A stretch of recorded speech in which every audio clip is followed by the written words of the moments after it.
Bases dropped on your Friday. It's the end of another week here at Soccer Down Here, at least another Monday through Friday week, because we got other stuff. You know, this weekend it's going to be busy with Atlanta United. We'll get into that discussion. We've got all the Major League Soccer stuff. We've got folks not traveling for Major League Soccer matches, and I'm sure folks are mad. See Vancouver, British Columbia. We got that to get into, all the MLS preview. Stacked show this morning because of everything that we have to cover. We've got news we're going to get into at opening kickoff. Jason's going to be joining us quickly in hour number 2, because when we're done, you can go over to 92.9 The Game on the Odyssey app, and you can catch Jason hanging out with the midday guys. So Jason will be there. 10:30, we're going to catch up with our friends at Decatur FC, because they have their first ever in the WPSL tonight, Decatur High School. So we're going to be catching up with folks there. And it's going to be fun to kind of pull back the curtain on what it's like to grow something and be right before the unveiling. Mixed in with all of that, it's weekend Whiparound. Patent pending, trademark coming sooner, hopefully, rather than later, where we go through all the juice boxes and all the matchups and get you prepped for everything that's going on in Major League Soccer. And anything else on your mind as we go, as we head into the weekend and let everybody know what's going on in your brain, between the space between the ears, whatever's on your mind, whether it's Atlanta United going up against LAFC, how rotated is the roster going to be? What's it going to look like with a starting 11? What's the game day 18 going to look like? You know, the approach, the news that came out yesterday, all those kinds of things. Whatever's on the table, throw it in the pile. And my guess is that we might be infringing upon Jason's time with the midday guys. We might be going past 11:05 just because of all the information that we've got to get into the table. Yes, and Dell is letting us remember that Wilmer Cabrera, in his first match as the new head coach of El Paso Locomotive, gets to go to Charleston to take on the Battery. We'll get into the juice boxes there as well. I imagine it might be a long night for our friend Wilmer Cabrera with what's going on at El Paso and heading into a very angry environment at Patriots Point. So morning, Dell.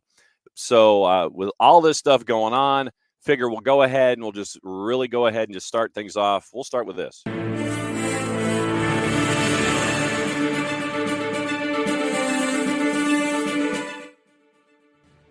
Broken news out of Barcelona. Barcelona may still just be broken, period. So, you know, a couple weeks pass by. Xavi's like, I know folks are courting me, but I think I'm going to stay. Barca's like, cool. Now they're not. Barca sacked Xavi this morning. Failed to win a trophy. He's going to take charge of the last La Liga match on Sunday at Sevilla before going. Statement from Barcelona. Joan Laporta has told Xavi he will not continue as coach.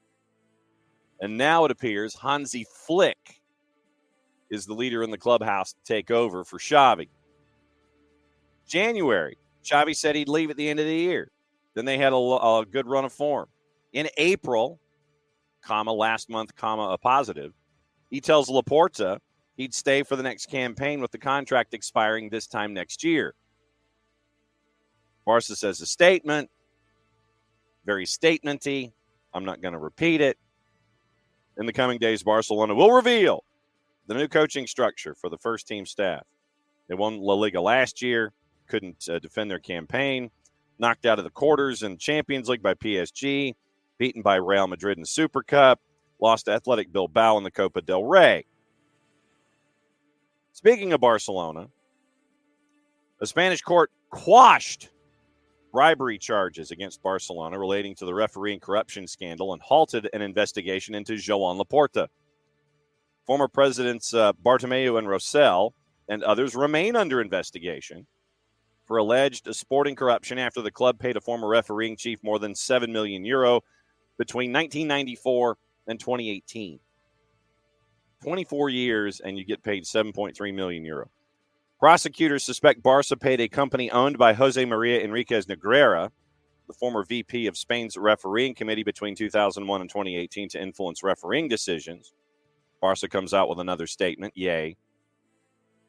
Decision to quash the bribery charges hinges on the Barcelona court deciding Negreira did not have the status of, quote, public official during his time as vice president of the CTA. Investigation began back in March of 23 after Spain's tax authorities identified irregularities in tax payments made between 16 and 18 by the company Dasnil 95, owned by Negreira. Barcelona said they paid Dasnil 95 to advise the club on refereeing matters and produce reports on officials. Sounds very Mark Clattenburg-y. So Xavi out, Hansi Flick probably in. Just weeks after he says, I think I'll listen to you. I think I'll hang. Gets the U-turn. Laporta had reacted angrily, apparently, after Xavi commented on the club's financial struggles last week. So all right, so let's see if we can pin this down. Xavi's leaving. Then he gets talked into staying. They have a good run of form. They don't win a trophy. Then last week, Xavi says that he's not happy about the financial struggles that Barcelona's having. Well, when you're building a new stadium despite selling the front of your jersey to Spotify? Xavi makes the comments, stated Barca are unable to compete with Real Madrid and other top European rivals on an economic level, quotes, as he told the fans, the situation is very difficult. Understood the Blaugrana have already lined up Hansi Flick. Meeting took place at the Ciutat Esportiva Joan Gamper, sports VP and the sports director, as well as Xavi's assistants, were all present, according to Barcelona. Then Barcelona once again circles back to the statement. We'd like to thank him for his time. Blah, blah, blah, blah, blah. I need like a blah, blah, blah, blah, blah kind of a thing. And then also, if you didn't think it was just the one coach this morning, AC Milan and Pioli are parting ways. So you've got that as well that is going on this morning. Pioli's leaving AC Milan after 5 seasons, guiding them to a Serie A title. Under contract until 25, departing at the end of the current season after having been in charge since October 2019. One more match against Salernitana, who've already been relegated. Finishing second this year, but way behind Inter. Clinched the title by beating Pioli's team 2-1 at the end of April. Pioli's fate sealed by a failure to mount a serious title challenge. This is from our friends at Agence France Presse. As well as an early exit from Champions League, being knocked out of the Europa League by AS Roma. Fans showed their displeasure at the underwhelming campaign when Milan played Genoa at the San Siro early this month, unfurling a banner demanding improvements, while the hardcore ultras stayed silent in protest throughout the 3-3 draw. The Curva Sud, which is where the ultras stand, emptied a quarter of an hour before the final whistle. Left behind was a banner which simply read the sounds of silence. Paulo Fonseca is in line to take over. He's right now at Lille. And then Milan came out with their statement. So Pioli out, Fonseca possibly in, Xavi out, possibly Hansi Flick in. And we failed to mention that Claudio Ranieri is, it looks like his career managing is over.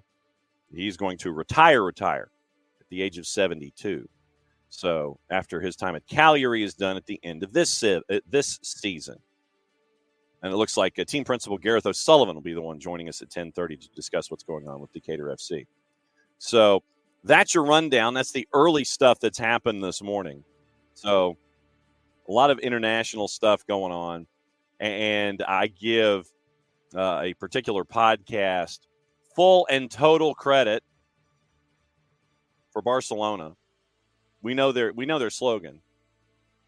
The TSF podcast basically said Messk un Club and added an S, MESSK un Club. Nico Cantor referring to it as a carnival of incoherence. I don't think he's necessarily wrong. It's a hell of a phrase to turn. But yeah, so Mesque un club. That's where we are. Americans playing for a Serie B promotion for Venezia, yes. Busio and Tanner Tessman. Great at marketing, and let's see if they can turn things around. Because as Nick will tell you, when you are in Serie B, the last place you want to be in is Serie B. You don't want that. And as a bit of a heads up from Stephen Goff on another random note here in kickoff this morning, ticket sales for the men's national team versus Colombia, June 8th at Raljon. More than 42,000 in Landover, Maryland for the men's national team in Colombia on June 8th. So very, very cool to see all these numbers rolling through this morning. And the other thing that wanted to get into this morning has to do with Lucas Paquetá. And Lucas Paquetá could be in like worse than serious trouble. Because we talked about spot fixing yesterday. Accused of picking up 4 deliberate yellow cards, each offense carrying a 6-month to a lifetime ban. So and Manchester City has said that they wanted to bring in Paquetá from West Ham. 4 deliberate yellow cards, 6 times 4 is 24. That's 2 seasons. Lifetime times 4 is 4 lifetimes. I don't think that Lucas Paquetá has 4 lifetimes of playing the sport left in him. Former Reading defender Kynan Isaac was hit with a 10-year ban in 2022 for his part in spot fixing following his yellow card in an FA Cup tie. The 4 bookings, Leicester, Villa, Leeds, and Bournemouth, investigated by the FA, they claim 1 or more persons benefited financially.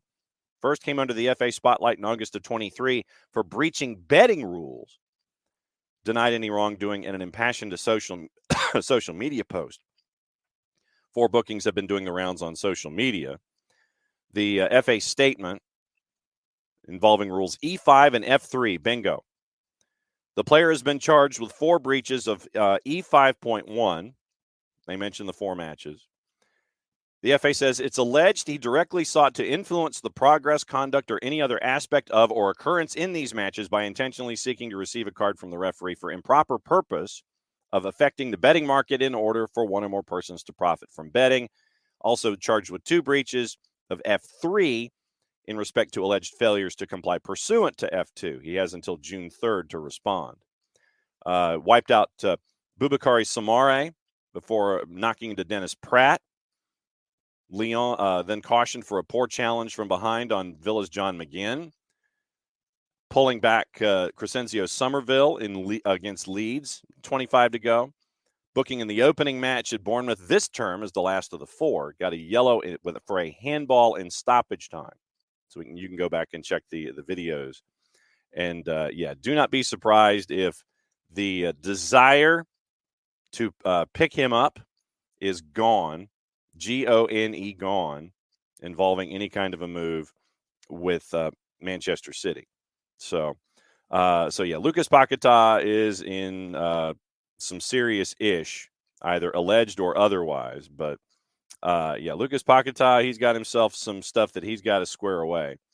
And, it might end up being something akin from 2 years to a lifetime ban for Lucas Paquetá for just goading extra cards here and there. So that's what you're getting into with those folks. So there you go. That's your morning kickoff, and your opening kickoff is what we call the segment, John. Opening kickoff brought to us by our friends at Kickoff Coffee, kickoffcoffeeco.com. That's your QR code. For those of you who are watching, however you're watching this morning, whether it is on the YouTubes, the Twitch, or the 280-character app, don't forget, use the QR code there. Use the code SoccerDownHere15 when you go to Kickoff Coffee and kickoffcoffeeco.com. They give you 15% off your purchase. They, in turn, take 10% reinvested into youth games, youth initiatives. Very, very cool stuff from our friends at Kickoff Coffee and kickoffcoffeeco.com. Housekeeping. There's your scarf for our friends at the Marshall Islands. Thanks to Unc for being a purchaser as well. And this one's getting shipped to Oregon. So I'm thinking that Unc's going to be joining us in hour number 2, unless he wakes up early on most Friday morning, especially leading into a holiday weekend. So That's the scarf to help out the Marshall Islands Soccer Federation, helping them build a program from scratch. You can go to their website. You can order it there. I'll ship it from this side of the Atlantic, or you can just reach out. Abby's got a form in the Discord, or you can help out that way, and the funds go to help out the Marshall Islands Soccer Federation.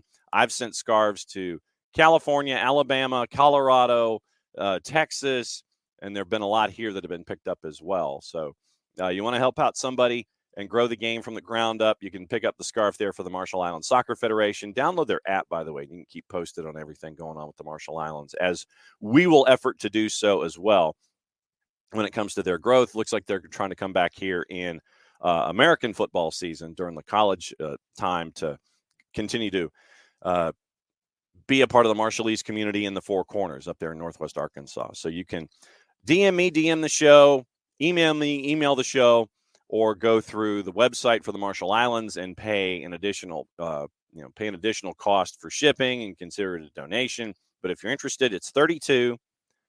And if you want Abby to come and deliver it to you, it's $32.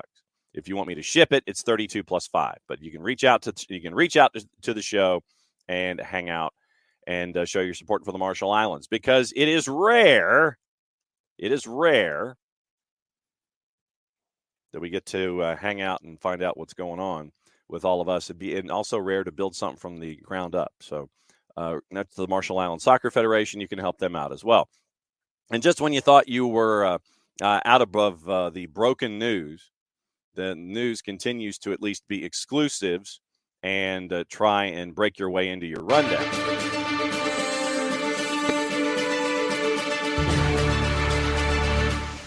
From The Guardian, Manchester United have decided to sack Erik ten Hag regardless of the final outcome of the FA Cup. I know that comes as no real surprise. Jacob Steinberg, literally 2 minutes ago. United have decided to sack Erik ten Hag after the FA Cup final. Ten Hag is set to depart after enduring a fraught campaign. That's Jacob Steinberg's words. United finished 8th in the Premier League, lowest finish since 1990. Hopes of qualifying for Europe rest on them beating City at Wembley. A well-placed source said that even winning the cup would not save Ten Hag. Decision to change manager will be the most significant move made by Sir Jim Ratcliffe and his allies since Ineos took the minority stake and control of football operations. United have identified Thomas Tuchel, Mauricio Pochettino, Kieran McKenna, Graham Potter, and Thomas Frank as potential replacements. Ten Hag won Carabao Cup, finished third last year.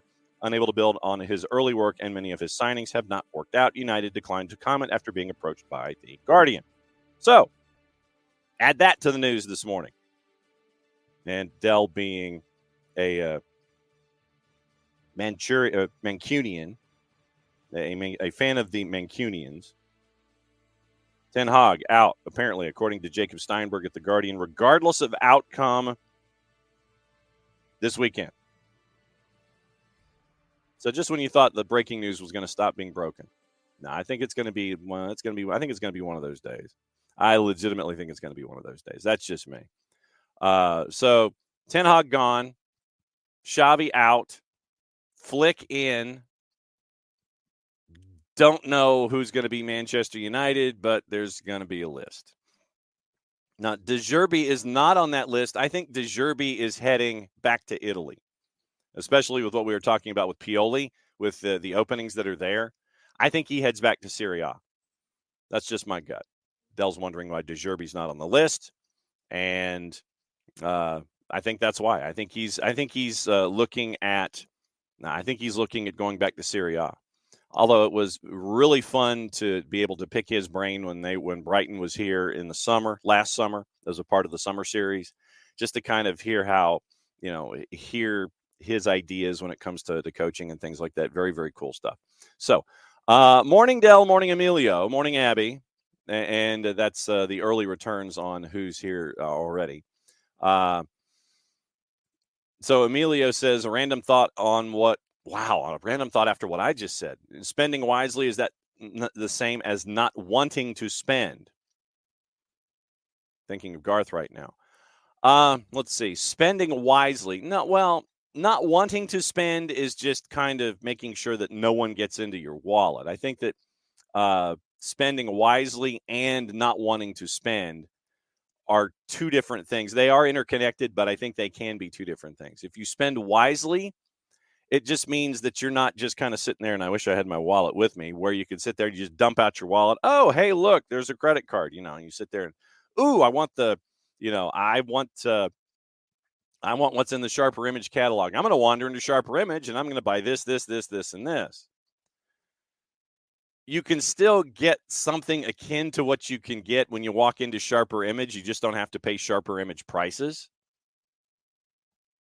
So I think there is a difference. There is a difference in spending wisely and not spending.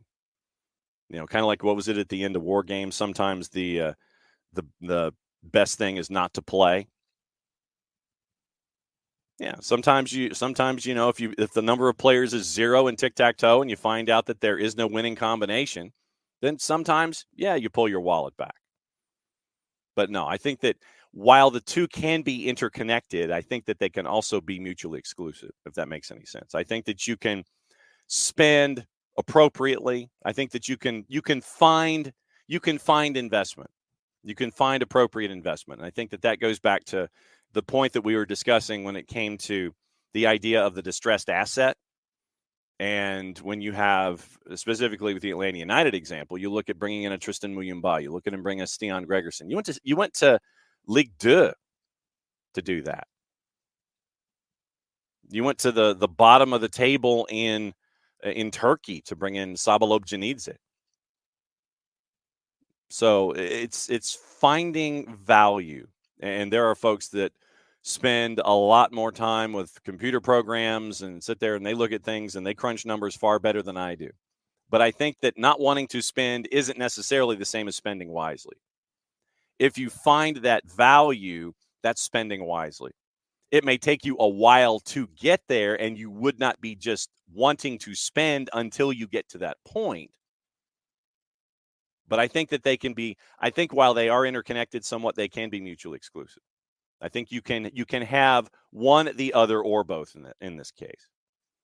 So I think Emilio, if that makes a whole lot of sense, if that makes any sense, then I would sit there and say you can spend wisely.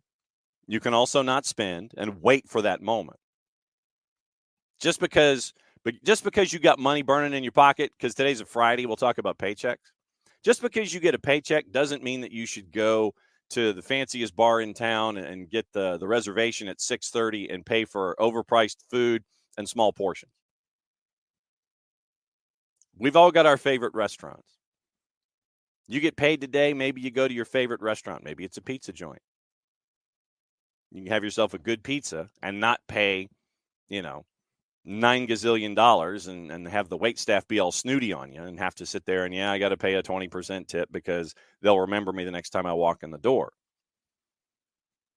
There's just as much value as finding that restaurant, the pub that's got really good pub food. There's just as much value there as there might be in trying to chase after somebody who, when you walk in the door, they look at you funny because you're not wearing a shirt tie combo, or you're not wearing a tie period and you forgot your blazer. And then you get put in the table they put you in is all the way at the back toward the toward the kitchen, one of those kinds of things. So I think you can spend wisely. Does that mean not spending in the interim? Sure. Like I said, just because you might want, just because you're going to have, just because there might be a big free agent out there doesn't mean that you can, for a double negative, my mom will be driven crazy because I can hear her. Her ears will be burning here in a second. Just because you don't spend on the expensive thing doesn't mean that the expensive thing is what you could get to satisfy the opening. Like I said, Atlanta United went to Ligue 2 to find Tristan Muyumba and Stian Gregerson. Distressed assets. You don't have to sit there and chase after the big building and go, oh yeah, let's go here and chase after this. You don't have to do that. It's all about spending wisely. Just because Indiana Jones went into the room with the guard and you're trying to find the right chalice, sometimes the chalice is just a plain old chalice. It's not the one that's got all the shiny jewels and everything on it. Nothing like economics. Time to catch up with our mogul in training and find out what's going on with economics and everything else going on in his brain. We'll find out what's going on with Michael Parkhurst as I sit here and kill time trying to find the open to the segment that I'm trying to find. Here we go. Finally found it.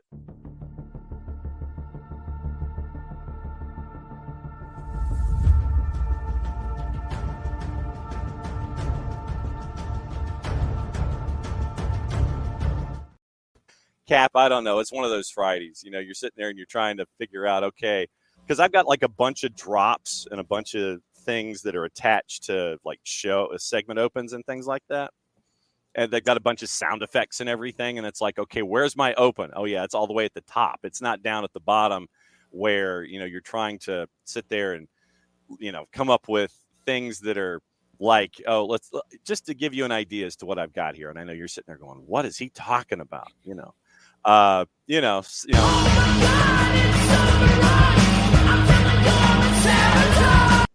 Stuff like that. That's there when it's appropriate, but that's at the bottom of the scale. And I'm like, where is it? Where is it? Where is it? Those kinds of things. Well, feel free to play any type of music when I come on, John. It doesn't matter. Well, no, it needs to be the right kind of music. I mean, if you're playing the right kind of football.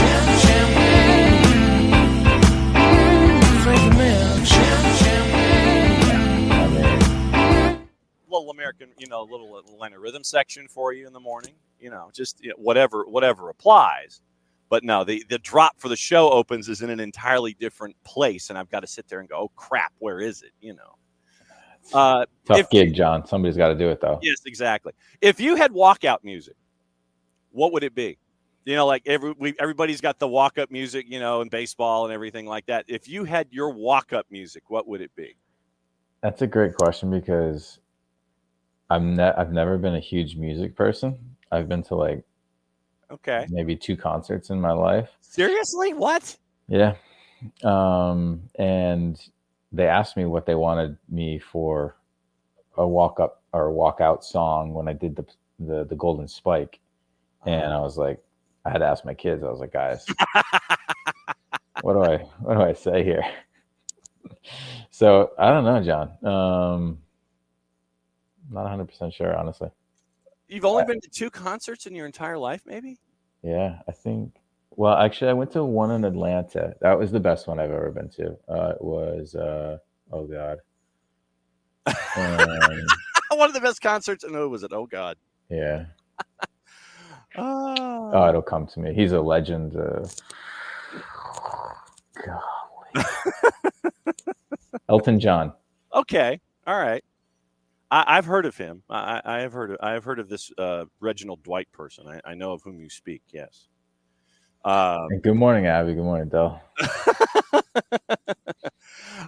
Dell is somewhat basking still in the glow of the Rhode Island and Charleston matchup, and then he gets flipped around with what happens in the Open Cup.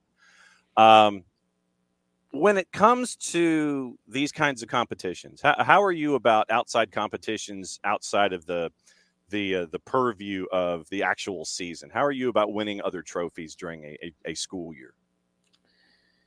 Yeah, I'm torn about it, John, to be completely honest. For me, when we were playing Open Cup and even Leagues Cup and stuff like that, Open Cup's a little bit different. Mm-hmm. Because Leagues Cup, it was like, man, if you don't go 100%, you could get really embarrassed here. Right. Yeah. You don't want that to occur. Open Cup, for me, I did not love playing in the early rounds of these games because for me, it felt like a no-win as a defender. Yeah. You go out there and you shut out Charleston, and it's like, well, you're supposed to shut out Charleston. Well, it's not that easy. And if you give up a goal, you look like, hey, what the heck? You can't get it. You can't shut out somebody in the lower division, It's like, and these games are always way tougher than you think. And so I didn't love it, honestly. Obviously when you get later in the rounds, it's more exciting. But the early round games, and I rarely got to sit, I feel like. So you rarely got to sit in the early rounds of Open Cup games? Yeah, I remember playing a bunch of them. And the biggest pet peeve I have with Open Cup, and I've said it for 10 years plus, okay. I do not understand why the early rounds don't go straight to penalty kicks. There's no reason to play an extra 30 minutes on a midweek day. It's usually hot. Like, if it can't get settled in 90, just go to penalties.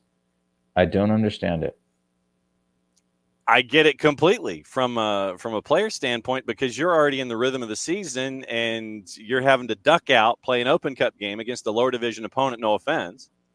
And it's like I'm busy, man. Yeah, and honestly, I think it benefits the lower side teams anyways, right? Like, hey, let's go. You held an MLS team, over 90 minutes, then hey, get your shot at penalty kicks. Like, they've got weekend games too. Their travel's tougher than MLS now that there's charters for MLS teams. Like, let's just get to it here. That I'll never understand that until they change it. So when it comes to being an MLS athlete, having to deal with Open Cup, how much of a pain in the what is it having to budget your time in the first place and make sure that you're as healthy and can be called on and all these kinds of things? How difficult is that to navigate in season with all of the responsibilities that are there with the first team and the first division, and then having to sit there and figure out, oh crap, I've got a midweek game? How difficult is that to manage? For some guys, a little bit more than others, and I think it just comes down to motivation and mentality, right? Some guys, it's like, hey, I got another game. It doesn't matter who I'm playing against. I'm going to go there and do my thing, and it doesn't matter if it's Miami MLS team or Miami USL team. Like, I'm just going to go play my game, and I have to show up and play, and so I'm going to do that. And for other guys, it's more challenging than that, and age comes into it a little bit, and it's a good opportunity for younger guys for sure to get opportunities to play, and so there's a huge benefit to Open Cup. I'm not saying MLS teams shouldn't participate, because I think they should. Right. But yeah, there's definitely a wide range of outlooks towards those tournaments. But when you get to like where it is now, you say, hey, let's go win the thing. When it comes to, and the reason I ask managing your time and trying to stay as physically fit as possible, when you have discussions with your mentees, how do you discuss making sure that they are as sharp as possible, that they're not overextending, that they're making sure that priorities are in a certain direction, understanding that priorities may widen over a period of time? Do you have these kinds of discussions about priorities and making sure that you've got your head screwed on straight with your mentees? Yeah, definitely. It's a big one. And I think that there's a couple little things there. One, I think that we always say that if you're not looking forward to going to practice, or you're not looking forward to going to a game, like, that's when you know that you need a break, because it's got to be the highlight of the day. And if it's not, then hey, maybe you need a small break, or make sure that you're taking every break possible to get away from it, because that's what cures it usually. Getting away, and you realize how much you miss it, and you can't wait to get back out there, even if it's a day or two. And then, I think that I just lost my train of thought. There was getting away from the game. Making sure that mentees understand that, if you're getting to that point to where it turns into just a dredge, you're just if your mentees are just kind of over it, stepping away for a day or two, if practice is part of the joy of it, that if you're really hitting a wall, stepping away for a day or two can help you with that process going forward to regain your love and admiration for what you're out there for. Yeah, and that's it. It comes down to love, right? If you're not loving it, then hey, something's wrong here, and it needs to be addressed. And sometimes it's time away. And I think that that's really tough for athletes to understand sometimes, right? How am I going to get better? How am I going to get out of a rut? How am I going to love it more if I get away from it? You know, that's why I'll never understand why, you know, fans give guys a hard time sometimes for, you know, not practicing every day, not doing this all the time. It's like, well, sometimes, you know, you take a step back to take 2 steps forward. It's important. When did you take a step back to 2 forward? When did you understand that that was an important thing for you? Yeah. I'm trying to think. I'm not 100% sure I remember a specific moment.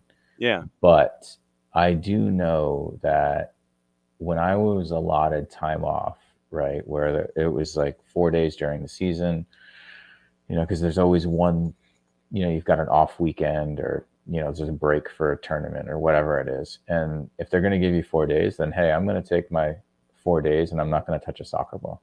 And I might not even watch a soccer game. You know, I might go for a run or two in those 4 days, but other than that, I'm not going to do anything. And I'm not going to feel bad about it either, because I'm not going to lose much in 4 days. And I'm going to come back and I'm going to be rearing to go and fresh. And I think that that's important in the long run. You know, I think that's why these built-in little weekends off or few days off that you can get from a coach, that's why an off day per week is so important. It's not just physically, it's mentally too. And especially the older you get, you know, the younger athletes, they can have endless energy sometimes, which is great. But for those that do need that mental break, I think it becomes really important.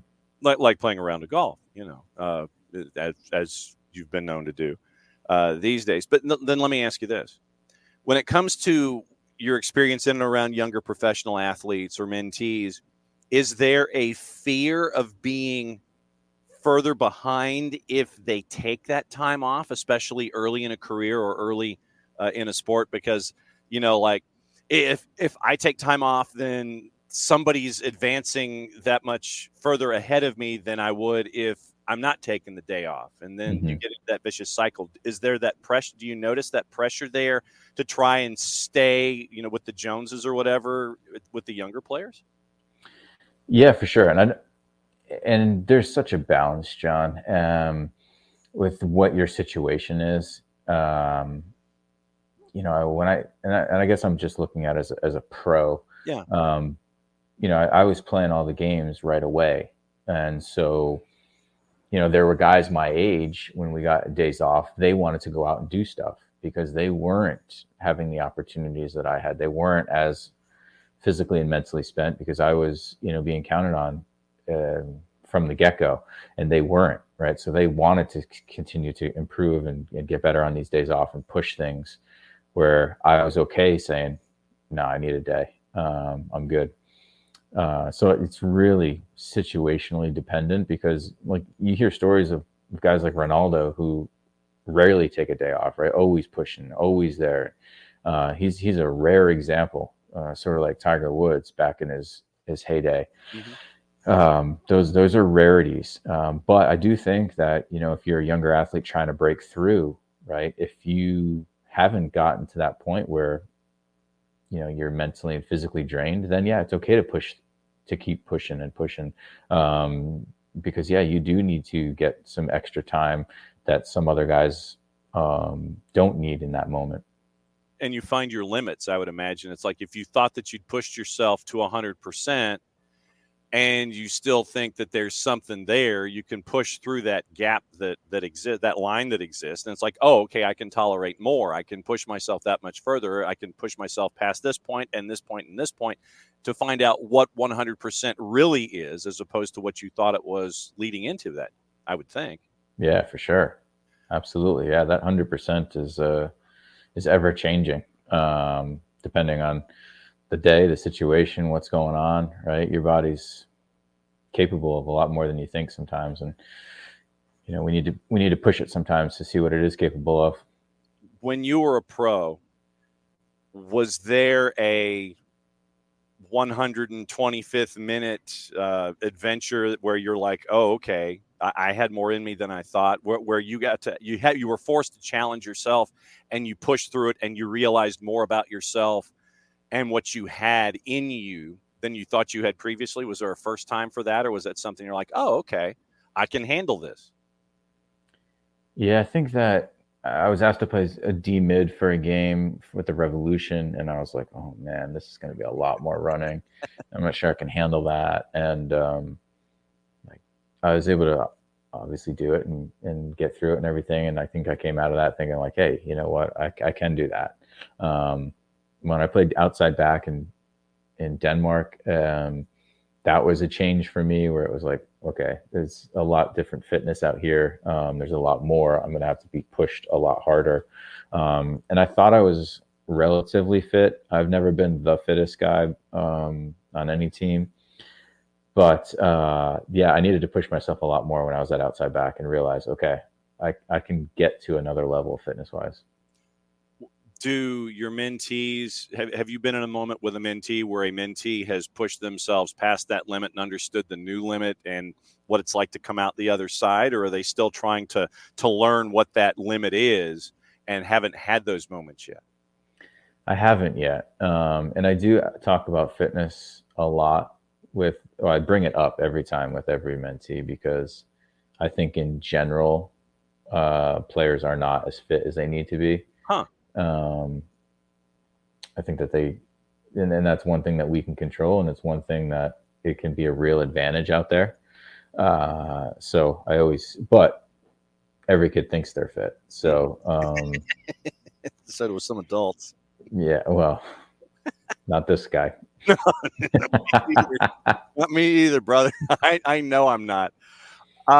You mentioned fitness. Is that one of the it seems like to me it's one of the major things for someone who is not the athlete like you, the professional athlete. I just stuck mics in your faces, and I was nowhere close to being the professional athlete and conditioning that you were in. When it comes to your mentees and teenagers and those of generations that are younger, what is their stance on fitness? Do they understand that it's something that they've got to get through, and they understand it's part of the gig? Do they look forward to challenging themselves and being as fit as possible? Is it a dredge?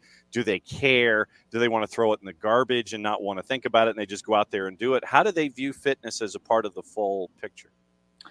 I think most of the ones that I've had conversations about just view it like either one, they're pretty naturally fit and don't mind it. Wait till they hit 30. Yeah, wait till they hit 20. Mm-hmm. Or they do it because they know they have to. There's very few who actually enjoy fitness and like don't mind doing it and all that, and that's fine. I didn't enjoy it, and like I said, I was not a fitness guru, and it wasn't one of my strengths. But I do feel like it can be a strength, and when it is, it's really valuable, especially for different positions you play. As a center back, it wasn't hugely important, right? But as a D mid or a winger, a number 10, an outside back, right? You watch Brooks Lennon play, and it's like this guy's just sprinting around for fun, and it's an asset. And he's not getting tired in the 70th minute, things like that. It's impressive, and it's something that's totally within our control. So you mentioned that when it comes to fitness and all of that, what about being mentally fit and emotionally fit? Because we can all sit here and be, as physically fit as humanly possible. We could be Brooks or Bartosz Slisz or Saba and run 7 or 8 miles and do that in a match day and then do that again the next match day. But what about the idea of being just as fit mentally and having the 3-dimensional thought processes about everything going on around you and understanding the game and understanding where you need to be, and then obviously emotional fitness as well, and not making your emotions take over for you in situations like that? What about those other kinds of fitness, not just the running part? Yeah, it's equally as important, right? And it can be an asset, and it can help you with the energy wise. I talk about the roller coaster of emotions and how to try and find that even keel, right? With small mini roller coasters. You want to ride the kitty roller coasters. You don't want to ride the big boy roller coasters of emotions, that is. And if we're able to do that, it keeps us so much calmer in the head, especially within a game, but even game to game as well. That's where I felt like I did most of my work, John. That way I could do less of the physical running part. I was, in my brain, I was doing a lot so that I could cut down on the things I had to do with my feet. Well, I mean, because I would think that it's almost like defensive driving, for lack of a better phrase, because if we're out there driving in a car and we're out there thinking like everyone else around us, we're not going to get into that car crash. And we understand, okay, dude's not using his blinker. He's going to come over here in this lane and anticipate that. Same thing I would imagine when you're out there as an athlete. If you can treat it almost like defensive driving and anticipate and think, okay, if, my teammate to my right is going to step forward, I've got to stay back. If they know that I can go forward, they've got to be back. You've got to think for yourself and everyone else.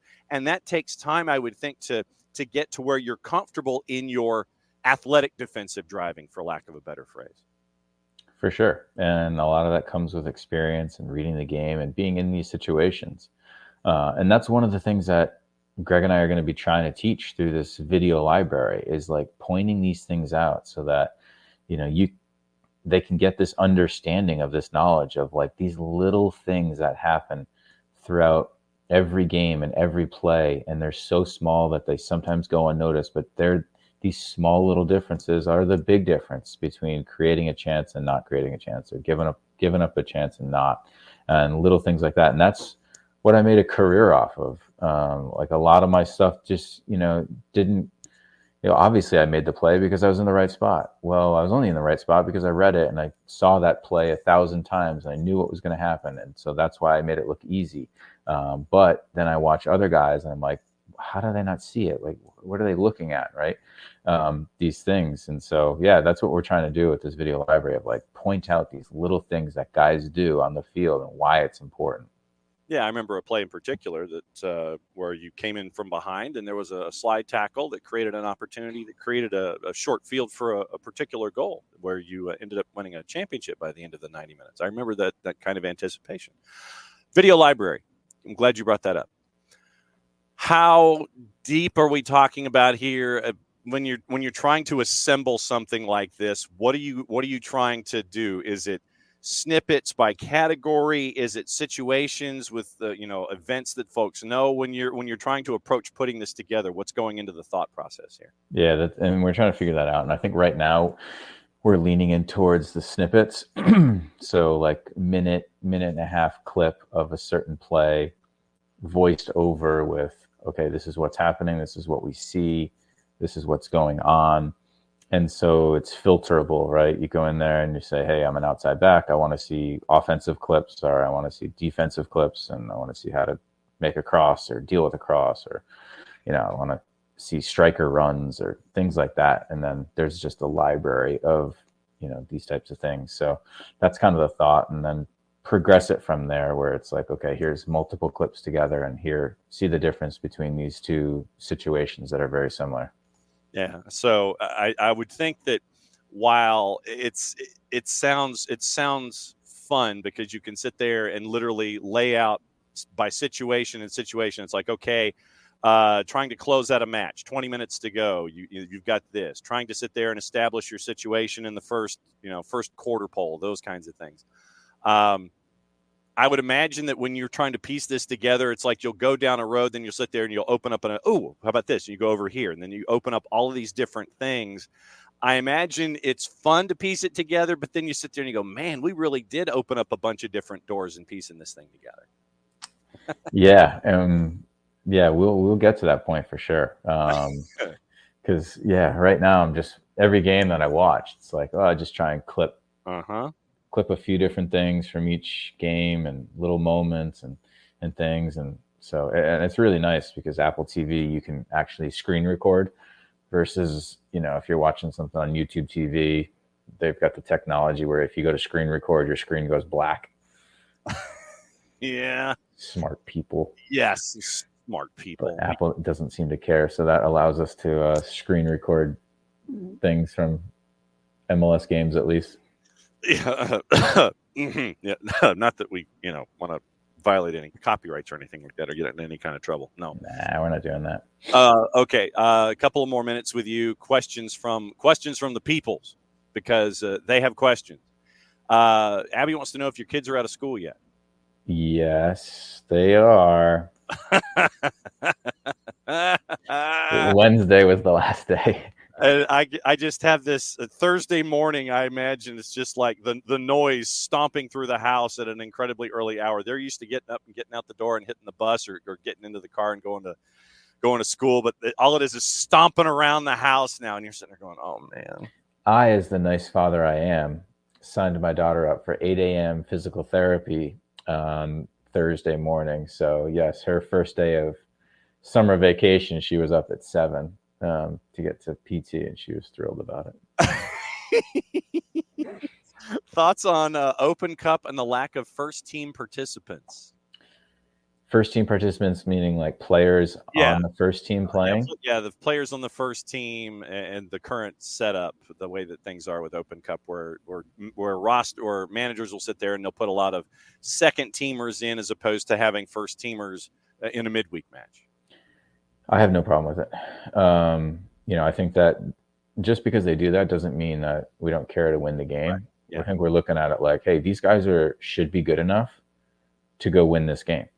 Otherwise, why are they on an MLS team? Why are they on an MLS contract? So, like I said, those opportunities are important. You have to get experience, because it's difficult, take a guy like Morales or Cobb, right? These guys, they can't get first team experience. You can't just throw them in an MLS game without any experience. Like, it's really, really tough. That's where these Open Cup games become so valuable for younger players, especially. And they need to figure it out, and they need to do it quick because they need to know that, hey, there's a level and there's an expectation. I don't care if it's 10 guys that aren't normally the first team players or what. They still need to win the game. Okay, and then Abby takes it to the next stage. What if you just put in your second teams putting in their second teams as a whole and not a mix of first and just putting in their second teams on the whole? If you just went ahead and did that. Yeah. I don't like that. I don't like New York City right now has got and it's weird this year because there's MLS Next Pro teams. Right. I don't like that. You can put in your New York City team and have a couple guys that's within your first team and, bring up some guys and have a mixture and things. But I don't think it should be MLS Next Pro teams. And Abby asking, you want PKs until you get to the quarters, or when would you go? I'd go semis, honestly. Okay. I'd go to semis. Semis, okay, you can play an extra 30, but up until then. Because of schedule compression and 9 matches in 30 days, if you're Atlanta United, or 6 in 21 that you're going to have in July leading into Leagues Cup, that's no bueno. Yeah, exactly. Last question, and this goes to the mogul. Dell, by the way, loves your lid, as you should, because the lid that you're sporting, that is strong. What did you think? I got some new ones, I heard, so I got to get my hands on something. You got new ones? Okay, cool. Yeah. What do you think of Ben Olsen's comments about the gap between MLS and USL, and what is the opinion? And this was after the keeper-on-keeper crime that happened when they lost 10-9 in the shootout to Detroit City. Mm-hmm. And Olsen, and I got the quote, Ben Olsen goes, yeah, it's a second division, and it's not even close. As you go through these tournaments, you mix up the team a little bit, and that can be the difference. That can end up equalizing games. There's no excuse. It was just a tough night, and the way we gave up 3 goals wasn't good enough. Really gutsy performance. We got knocked out of the Open Cup. It's not the end of the world. Yeah, I thought they were terrible comments. I think that everyone knows there's a gap between MLS and USL. Mm-hmm. That's obvious, right? Mm-hmm. It doesn't need to be said. And that doesn't mean that USL Championship teams can't beat MLS teams, because anybody can beat anybody on any given day. Mm-hmm. It can happen, no doubt about it. It's especially strange to say that after you just lost to one. So I think that he was just bitter and upset, and I didn't like the comments at all, because it didn't need to be said, and it's like even though there's a gap, I'll tell you, there's plenty of guys that I've seen in championship that could be on MLS rosters. Mm-hmm. You go to Sacramento, you go to Charleston, you got two teams right now that have a 0 in that loss column as they've played 10 or 11 matches so far this season. And Sacramento right now, everything in the West and Open Cup goes through Hard Health Park. And they have really built really well in Sacramento. And there are a lot of guys that could be in Major League Soccer if that was the path that they were open to. Yep. All right, so we've gone overtime because the fourth is holding up the light board. What do folks need to know about Rhode Island FC, the new gear, anything else? Beyond Goals, hit me. Beyond Goals, been quiet right now, just working on things in the back end for future. And then Rhode Island FC, we have a big one against Louisville tomorrow, 4:00 game, so afternoon. So I'll be able to watch at Atlanta United in the evening. I got Rhode Island in the afternoon. I got a Little League baseball game, so I got to be busy. But it'll be a fun weekend. No doubt about it. And it's always great to have you and Greg on, where we can let everybody know what's going on with Beyond Goals and get your thoughts about being a mentor and the state of the game and everything that's attached to it. Go spend the rest of your Friday, because I know your weekend's full. Thanks for coming on as always. Appreciate it, John. Everybody have a great weekend. There we go. And there goes Cap. And Michael's going to go on to the rest of his day. Dell wants him to beat Louisville and slap Danny Cruz. Danny Cruz really should be in line for an MLS kick. Hour number 2. And pinch hitting for Jason is Nick. Jason, because he's going to be on 92.9 in the Odyssey app starting at 11 o'clock with the midday guys. Schedule compression hit Jason. And so Nick has stormed the gates and is coming in this morning. I'm sorry, everyone. I know you expected better on your Friday. So Dell's like, "Oh, you're here to talk Venezia and Serie B." Yeah, we can talk about whatever, man. We can talk about whatever. I know that there are a lot of people who give Venezia grief. I'm not one of them. I'm not mad at what they're doing. The marketing geniuses that are Venezia, they've got great gear, and it looks like they're this much closer to getting back to Serie A. And morning, Andy. We know it's out there on the West Coast. It is now 7 o'clock, and so Andy from the Orange and Black Brigade, our friends at Orange County, Andy's dropping in this morning.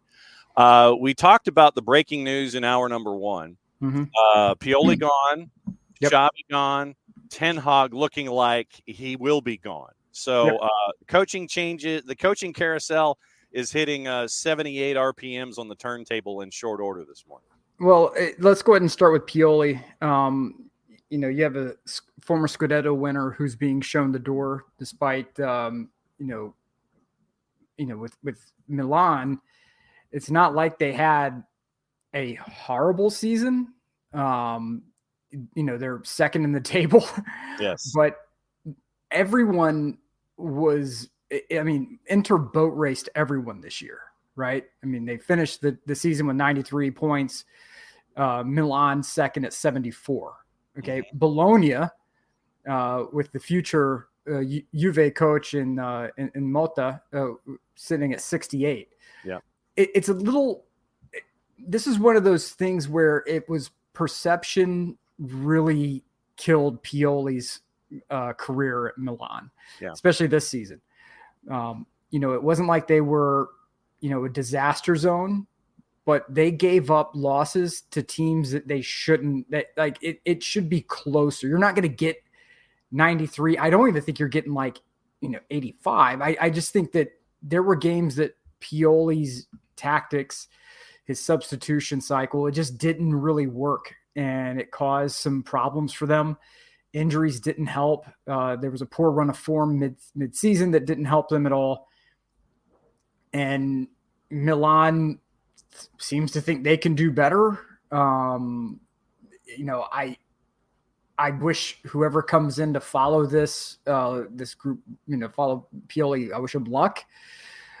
But I don't know how that's really going to work long term. If you bring in Fonseca, we know what he can do in Serie A. He it's not the worst decision in the world, but they've had a lot of names, and the way that they did Pioli at the end is what really concerns me more than anything. The guy won your Scudetto when you probably had no business, winning one. And I'm saying this as a Milan supporter, right? That he came in at a time when Milan was a joke and really helped stabilize things. And he's an Interista, he's Interista, and he had, there were questions about him coming in. He proved all the doubters wrong. It took him a little while to get the tactics lined up for this squad because there were so many holes across the board. You couldn't run your 4-3-3. You had to switch up 4-2-3-1, and then almost every formation in between. But he brought a level of stability to this club, and that he's getting shown the door in such an unceremonious manner with the weeks leading up to this. Every available manager's name was trotted out as the next future Milan manager. Milan's negotiating with this guy. Milan's negotiating with that guy. Milan wants this guy.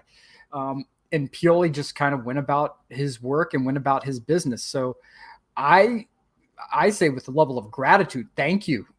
Thank you for bringing stability to a club that was in joke phase, pure banter era. And, I wish him the best, the infamous words of the Godfather, as long as our interests don't, go against each other, I wish you all the luck in the world. Mm-hmm. But as far as Ten Hag goes, I want to, this is something that I've said before, and I think it's important to trot out again. And that is that the culture of Ajax is done. It's a wrap. You can't export it. I think we need to stop trying to export Ajax culture. It's not happening anymore. A lot of people have tried it. There have only been largely two successful implementations of it, and that has been Barcelona and Man City as the only two places that have been able to incorporate the Ajax roughly the style of play and have it work. And that's because you had managers with enough, the sort of the cult of personality to implement it. Ten Hag, whether it's Frank de Boer, Ten Hag, any of these other guys, at some level it fails because you're trying to teach guys who are, in their early to mid 20s, something that was taught at Ajax since somebody was like 8. Yeah. And it's not a part of their culture. And so I think it's time to stop that mess. And it also goes back to Man United of who the hell do you want to be? You have to move on from the ghost of Sir Alex Ferguson. And yes, Sir Alex Ferguson is still alive and well, but his managerial ghost is still on the sideline. And as long as Man United believes that, this person's not Alex Ferguson, great. Rawr. No one is. And, Alabama's going to have to figure out how to do the same thing with the ghost of Nick Saban on the sideline. And New England's going to have to do the same thing with the ghost of Bill Belichick. It's the idea that you can have this singular leader be sort of the standard to which you hold every future manager is asinine. It's something that, you're allowing nostalgia to really cripple, the way that you do business. Does Ten Hag deserve another year? I think that's up for debate. But one thing I do think needs to happen going forward, clubs need to stop trying to implement this Ajax style of play and figure out how to develop your own players in your own system, in your own style of play, and let the Dutch be the Dutch. And you see this happening now with Barcelona. Hansi Flick's not coming in to run the traditional Barcelona style. Oh no. I mean, he's not doing that. So it's a culture shift in a lot of different places now. And so I want to see who starts developing academy kids. If you're talking about trying to save money and increase margins in this this time and day, well, start developing your academies. Stop shipping your players out way beforehand to try to get the quick little payday, and start putting a sustainable product on the field. And the only way to do that is to build up through the academy, and not engage in stupid, $70, $80 million transfers. Oh no, we can't have that though. But that was part of the discussion we were having early in hour number one about is spending wisely the same as not spending? And I said that you can treat them separately. They're not necessarily mutually exclusive. I know that you can link them, but they're not necessarily forever linked. They can be mutually exclusive, but you can look at it both ways. But just because you're not spending doesn't mean that you're not spending, period. It means that you're spending wiser or more wisely than you have in the past. Right. And, previously, and going back to the 80s, the 80s and 90s, you had teams that were largely built over time. Mm-hmm.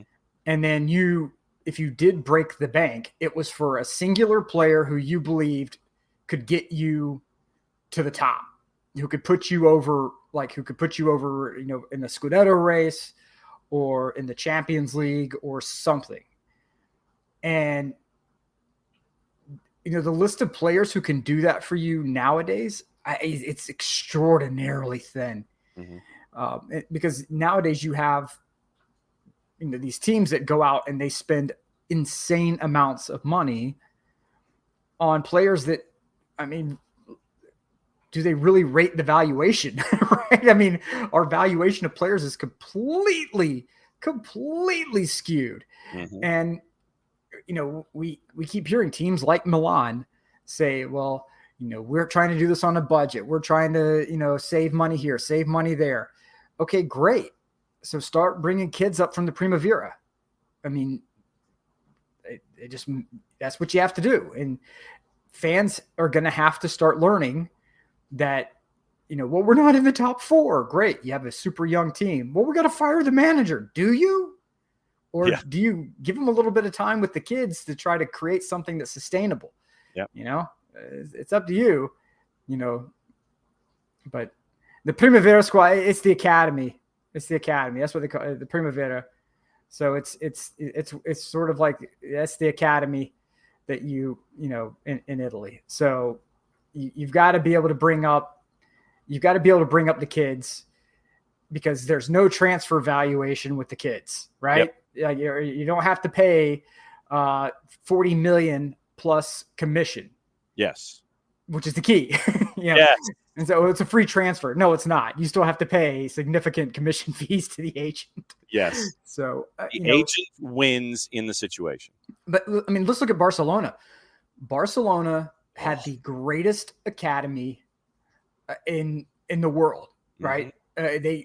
They churned out star after star after star. And then one day they said, we're going to get into the transfer game, because they were trying to keep up with Real Madrid. And Real Madrid played Cold War economics against, if you look at Barcelona like the Soviet Union, and you look at Real Madrid like America, mm-hmm. America said, we're just going to spend Russia into oblivion because they can't beat us spending. So why buy one tank when you can buy 100? We're just going to spend so much money. They're going to try to keep up. They'll fail miserably. Because when you print more money, all it does is devalue your currency. And so what happened, right? That's exactly what happened. We spent Russia into oblivion. They couldn't keep up with the defense spending.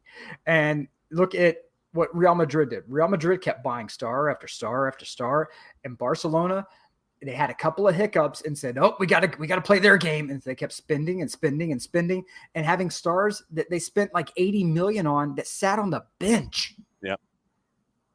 And what happened to your academy? Boom. Right? Mm-hmm. Academy died on the vine, man.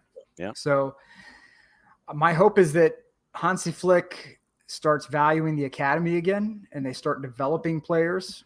I don't know if that's going to happen or not. Yeah. my hope is that Ajax kind of, starts figuring out they got an Italian running their team now, which is mind bending to me.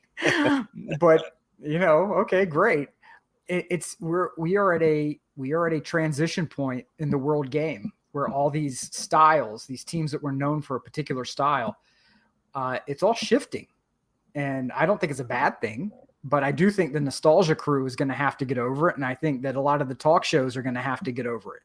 This isn't the way that we play here. No, I'm sorry. It is now. Deal with it. Yeah. So do you want to evolve, or do you want to wither on the vine? That's the question. When it comes to that kind of stuff. The gravity of success. We've talked about the gravity of success many, many, many times on this show. Mm-hmm.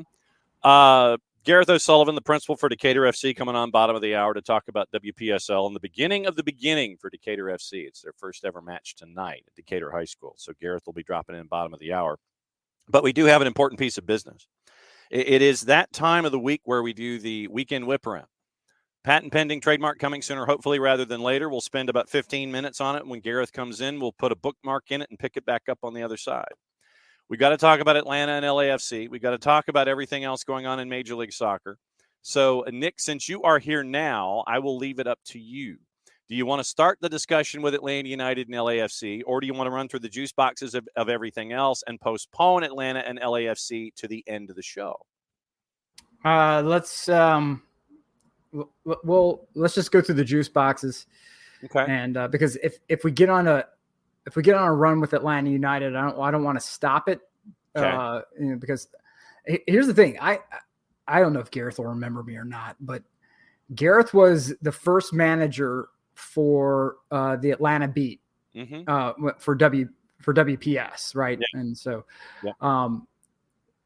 Gareth and I spent a great mini evening post game up at Zuka's in Kennesaw.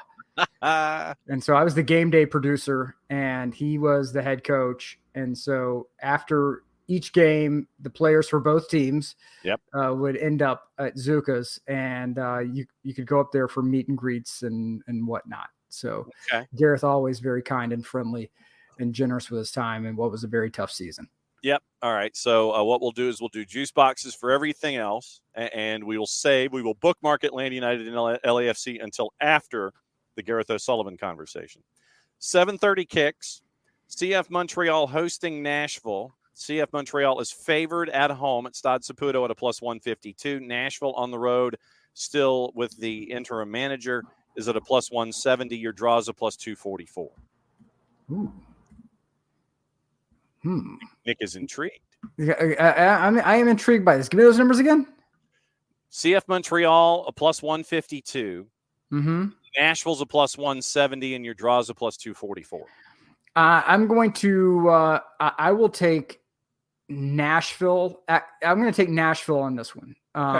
And the reason being is if you look at the goals, like especially the goals given up, Montreal's having some problems giving up goals. Yep. They've given up like 31 goals. That is an issue. Uh-huh. Nashville's given up 20. Yeah. That's basic math to me. Yeah. So I think if Nashville, if Mukhtar gets one and then they just bunker for dear life and Montreal's not able to do anything about it. Same number of goals forced. Yes. For both teams at 17. However, that 31, man, I don't like it. Yep. Also at 7:30, Charlotte hosting Philadelphia Union. Charlotte at home is favored at a plus 145. Your draw is a plus 177. Draw is a plus 248. Andre Blake now under contract through 2027. That was announced this week. I'll take Philadelphia. Okay. DC and Chicago. DC heavy favorite on the minus side at a minus 161. Chicago a plus 375 on the road, and your draw is a plus 337 in the composite. The numbers don't back this up, but I'm going to take the draw. Okay. Revs hosting NYCFC. The Revs are favored at home. The dumpster fire that is an insult to dumpsters is a plus 152. NYC on the road is a plus 164, and your draw is a plus 254. Are you blanking kidding me with this? Vegas knows something. Yeah. That I'm staying away from that game. I don't touch it. Yeah. I don't touch it. There's something that smells really bad about that. Mm-hmm. So do not touch. Yeah, your key for gambling is if it looks like a bomb, it's a bomb. Don't touch it. If it looks too good to be true, it probably is. In the infamous words of Baron Harkonnen, "When is a gift not a gift?" Mm-hmm. So yeah, this is not a gift. No, purple team hosting Columbus. Orlando City is favored at a plus 104. Draws a plus 265. Crew is a plus 242. I'll take Columbus. Toronto hosting FC Cincinnati. Toronto at home is a plus 183. FC Cincinnati is a plus 142 on the road in Toronto. Draws a plus 246. Cincinnati. FC Dallas at home hosting RSL. RSL is favored on the road at a plus 143. Draws a plus 243. FCD coming off of the madness that was the matchup against Tampa Bay in Open Cup in the midweek is a plus 184. I mean, I think you have to take Salt Lake on that one, right? Mm-hmm. I mean, I don't think, you've got Martin Peiss, who stood on his head, had 8 saves on 30 shots, and I think both of those numbers are being kind. Right. You're having to turn around to play at home against RSL on the weekend. Fix your fantasy team, fix your fantasy team, fix your fantasy team, and perhaps you should probably captain Chicho Arango. That's just me. Yeah, probably. All caps hosting Seattle. St. Louis City SC is a plus 102 favored against a Seattle side that Nico Moreno, as he said yesterday, he's not necessarily all that keen on right now on the road. Seattle on the road's a plus 250. Your draw's a plus 258. This is an interesting one, right? This is an interesting one. The city, the dog chow. Mm-hmm. They got Purina on their jersey. Do they not? Mm-hmm. Yeah, they got the dog chow. All right. Mm-hmm. So St. Louis dog chow. Mm-hmm. They're about even. They got 19 goals forced, 20 allowed. Seattle 16 and 17. Look, this to me screams draw. Yeah. And not in a fun draw either. This looks like a draw that's going to set the game back 20 years. There's going to be nothing fun about this game. In my humble opinion, mm-hmm. Dog Chow versus the Sounders. This is an ugly draw. I'm not watching it. I'm not putting money on it. I'm walking away from it. Well, no, because you're going to be watching another match at 7:30, I would imagine, in some form or fashion. 9:30 Eastern time, Colorado and the Rabid Prairie Dogs are hosting Minnesota United. Colorado favored on the minus side at a minus 103. Minnesota United a plus 243, and your draws a plus 290. Can we talk a minute about how we were all wrong about Minnesota? Sure. We all of us, and I'm not going to sit here and be like the 4-letter network where the prognosticators have this idea that they were, sent from, down the mountain with stone tablets and as such can never be questioned. 15 crash, 10 commandments. That's right. And on this show, because this is America, and we admit sometimes when we're wrong. Correct. At least I only speak for myself on that. In this case, everyone else admits they're wrong freely. I do not. But I will say that I was completely wrong about Minnesota. They were a running joke in the offseason. Absolutely. Right? Oh, my God. They're doing everything wrong. They're not doing it. What is going on with this general manager? He's doing things from overseas on the phone. Yeah. They can't keep any coaches in-house. They have no academy. Oh, my God. It's all a disaster zone. And they're second in the West. Uh-huh. Yeah.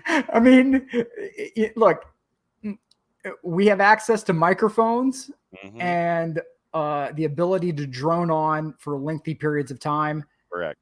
Outside of that, we are as fallible as anyone else. So I was dead ass wrong about Minnesota. I would have expected them to be at the bottom of the table. Yeah. I would have expected them to be a laughingstock. They are, you're talking about they've scored 21 goals. They've allowed only 14. I mean, there's one team in the West that's better than them, and that is the Houston Dynamo, because Ben Olsen, we all know how he plays. Yes, that is true. But I mean, Real Salt Lake with only allowing 14 goals. Minnesota's allowing only 14 goals. Mm-hmm. My boy Sartini up in Vancouver's only allowed 15. In Houston at 13. Why do I keep quoting the defensive numbers? Because, I mean, you got to keep the opponent from scoring, right? I mean, that's half the battle. Yeah. And I thought they were going to be an absolute joke. Mm-hmm. And not only can they defend, they are scoring, which is terrifying. Way to go, Minnesota. Way to go on proving us all wrong. Yeah. And Dell nailed it. All this despite the Reynoso circus. Yeah. And I mean, good for them. Mm-hmm. Way to go for proving everyone wrong. Yeah. You got a young coach who's got a roster in transition, and he is sitting Timu Pukki, and he wants to do things with youth and speed and pressure, and it's all working out for him so far. So, I mean, Eric Ramsey, to be perfectly honest, probably should be getting Coach of the Year consideration, even if not being there since the absolute beginning of the season.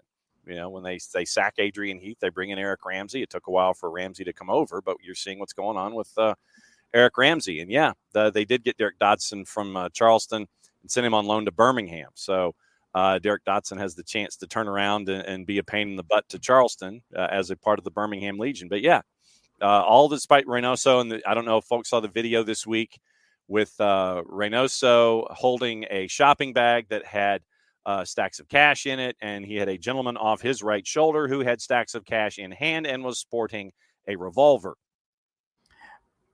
That's never. Look, if you grow up in the wrong kind of neighborhood with the wrong kind of friends, they will get you doing some really, really dumb things. And it doesn't matter and I've seen this play out time and again. Mm-hmm. And I'm not talking like, a lot of what people think with stereotypical, because I grew up in freaking Paulding County. So I'm talking about some pea picking hee-haw mess. And I mean, I'm talking about some drunk ass hillbillies that you would go, like, you talk about people who were going to, like, these nice colleges. Oh, man. They were turning their life around, and then they come home for spring break, and like within 2 days of touchdown, they're right back in these jacked up 4x4s, running and doing the dumbest hillbilly stuff imaginable. You can have friends who can be anchors to you, and it looks like Reynoso has those. Mm-hmm. As soon as you touch down at home, the stupidity just locks. Your brain goes right back into stupid mode. Yeah. So, good luck to them. But hey, Minnesota, keep doing what you're doing, baby. All right, we're going to put a bookmark in the juice boxes right now because the gentleman that you referenced as a part of your previous relationships and previous lines on your CV is now joining us, and it's time to catch up with Gareth O'Sullivan and find out about Decatur FC. Gareth, good to see you. Nick Alifi is here, part of our normal crew. Nick has parachuted in to hang out, so thanks for coming in for a three-way dance. Thank you for having me, lads. Decatur FC, it's a really cool thing that you have been part and parcel to bringing to the table. Does it feel like kickoff is only 8 hours away for the first time ever with this franchise? Does it feel 8 hours away? It doesn't, but I know it'll be here before we know it.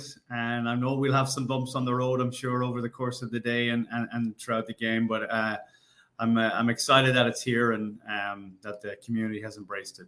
Nick, for Gareth, first question on the board for the principal for Decatur FC. Gareth, it's been a very, very long time, sir. But you and I was the game day producer for the Atlanta Beat back in the day. So the guy who pretty much ensured that whenever the video board would actually work at Fifth Third Bank Stadium, it was our our little booth that was freaking out, having to deal with everything. This is not the first time you have stepped into a situation where you are starting something from ground up.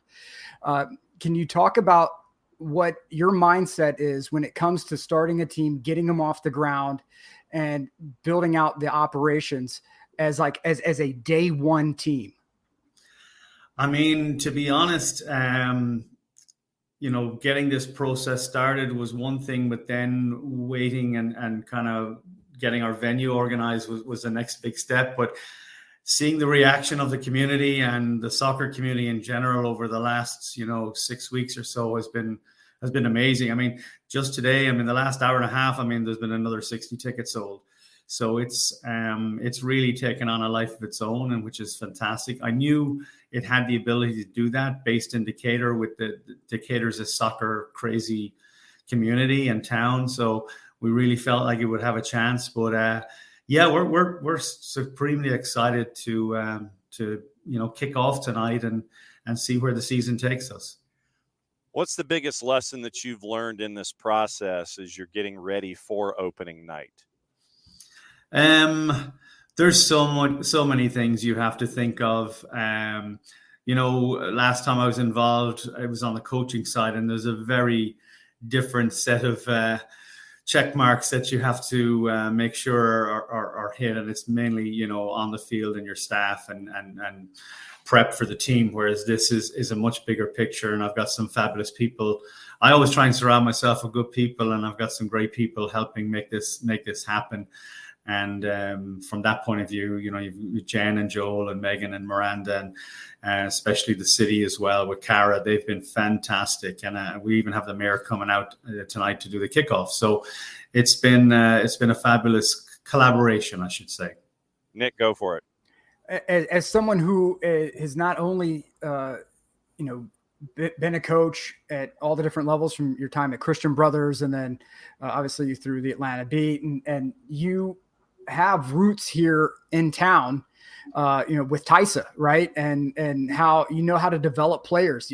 You talk about surrounding yourself with a good staff. I remember, showing up for games at Tysa and seeing a lot of the familiar faces from the Atlanta Beat days there, coaching kids, and they played an excellent style of ball. When it talks about youth development and how you see youth development feeding in to Decatur, can you talk a little bit about your philosophy when it comes to the progression of the player from the youth stage up to where you guys are talking about playing with Decatur? Yeah, to be honest, there's a lot of really good clubs around the Decatur area. You've got, obviously, you mentioned Tysa, and you've got Inter Atlanta right there as well. And there's DDY in the heart of Decatur too. So, there's lots of options for people. We really try and focus on individual development and trying to play the right way. And sometimes by ensuring that we play out of the back and go wide to our fullbacks and things like that, by insisting on that type of play, you tend to give up some goals to teams that maybe just high press you and have some speed up front. And maybe those same teams maybe punt the ball at the young age. And while it can be effective and win you games, it's not really helping develop the players. And we're trying to really make sure that our kids are getting better every year and able to do the things they need to do at the next level when the next coach takes over. So if I've got a group of 8-year-olds and they go to my next coach and they're not able to do what they should be able to do, then me as a kind of director, I have to look back and say, well, why aren't they at that level at this point? And we need to look at that, because we really want to make sure that the kids are developing. And I know a lot of the other clubs feel the same way. I think there's a way to balance it. And obviously winning games, it's America, there's a scoreboard, and, I get that. But it's tough sometimes having to have the patience to see that this is actually about developing your kid and your kid getting better, as opposed to, the short-term wins and losses. So, we deal with a lot of that. So, but we try to do the right things.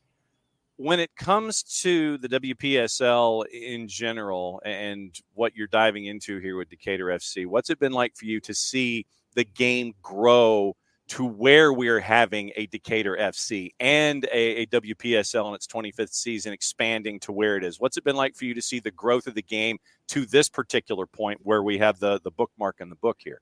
Yeah, I mean, I think it's fantastic, the growth we've seen. I think at the top level, they seem to have a blueprint that's working, and the growth has been great. And some of the new stadiums that are, female-only stadiums, like the Kansas City Current, that's a fantastic, standalone women's stadium, which is amazing.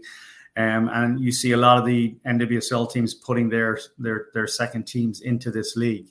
So I think that's another tribute to the WPS and the longevity that's have. When I was at the Atlanta Beat, we were really looking at potentially doing a second team to put in the WPSL.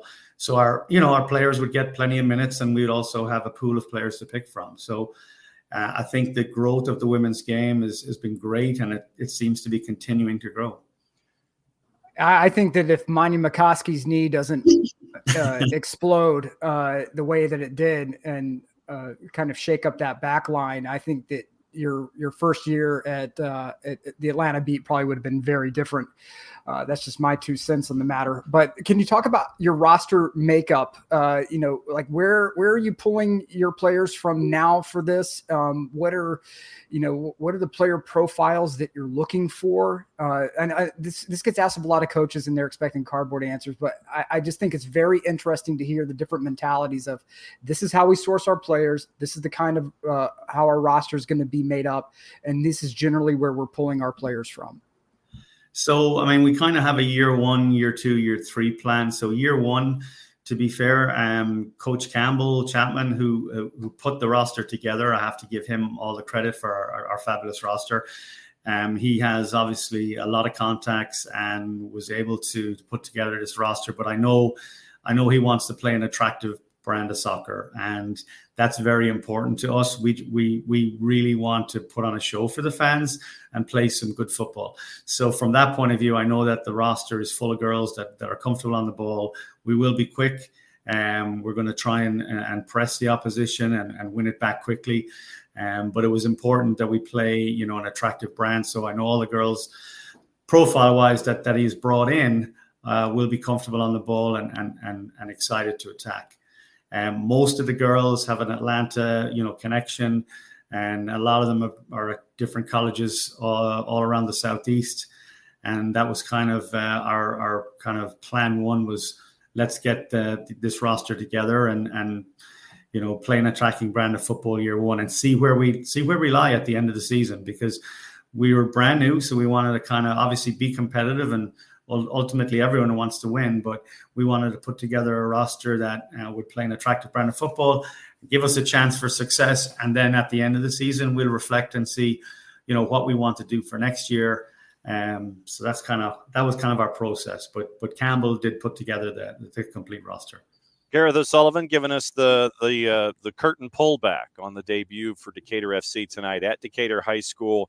If you are anywhere within the 30030, or shoot, if you're in the 30329 or 30345, anywhere close, come and visit and get to see something from the ground up, and everything that Gareth and his folks have done is investing in something from absolute zero to getting their first match in here in the WPSL. When it comes to, you mentioned the kind of player that you're wanting to bring in to attach to a style of play, but I know that you also want to bring in a particular kind of individual as well in the WPSL to represent Decatur FC. When you were looking for that kind of a balance of individual, what kind of individual are you looking for off the field to help represent Decatur FC as a part of this process, including on the field? Yeah, I think, and I mentioned earlier that the community has really, engaged in this whole project. And it's very important that we have players that understand that they're part of something special. I mean, we'll have 1,200 people there tonight, which I think for the WPSL is fantastic. But the girls know that this is a unique opportunity, and they have to kind of do their part as well. We had, at the kit reveal, we had 4 girls out there signing autographs, mingling with the fans and the young girls and young boys from the community. We've done some other events, and we've got some more stuff coming to where we're going to ask the girls to really play a role in helping us at the grassroots level, not just promote the team, but promote women's soccer. Nick, go for it. I like swag and merchandise. These are the things that make me very excited. So, are we able to purchase, swag? Are we able to purchase merch? I see the top end of a shirt there. There it is. It is. All right. So where am I buying this stuff, man? So if you go to DecaturFC.com, we have a link on there and you can buy all sorts of swag. We will have the game jerseys available as well for sale. We will have a certain amount available for tonight's game, but then for our next home game on June 7th, we will have the whole range available. So it should be fun. But at DecaturFC.com, there's a link for the roster, sponsorships, but obviously shop. And if you click on shop, you can buy everything from a coffee tumbler to a yard sign to T-shirts to whatever it is you feel like. Yeah, no doubt about it. They're probably going to get a fair portion of a credit card that is going to get singed on my end. We can stack the studio with the Decatur FC gear as well. Love to hear it. I know the boss will do it. Let everybody know, because it's not just the game today. It is a full-blown experience that is going to be starting at a place that you know intimately in Decatur in the square as a part of this whole thing. But what is the game day experience going to be like as everyone works their way eventually to Decatur High School? So, yeah, we've got a kind of a pre-party going on at the square today. It's really exciting. It actually starts off with the City of Decatur Public Works. They're going to be out there at 3:00 and they're having their own kind of celebration of the team and celebration of their involvement. And Cara Scherer from the city's assistant city manager, she's been instrumental in making this all happen. And she's got a big group out there today, and they'll have music and, food and beverage, and they'll be having a good old time. And then Jason Longshore will be coming up to join us around 4:30, Never heard of him. And then the girls are going to come make an appearance, and Jason will be able to introduce them, and we'll have some giveaways and stuff. And then the girls will make their way down to the stadium. And then I think at 6:15 or so, we're going to have the march to the stadium from the square. So that should be a lot of fun. And it's obviously our first time doing all of this. So we're not exactly sure how it's going to play out exactly, but we're going to give it a good go to have a lot of fun today. And the beautiful part is that the march is downhill.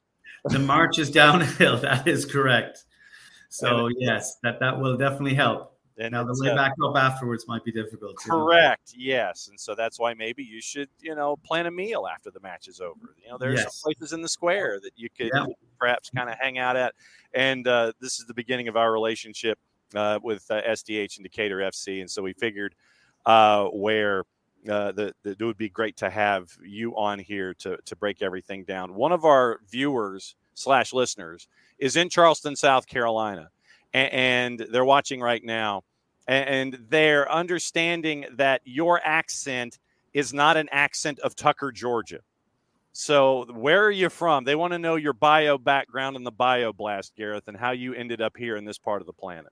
So, I mean, it might be a bit of a giveaway with the painting behind me, but I'm from County Mayo in the west of Ireland.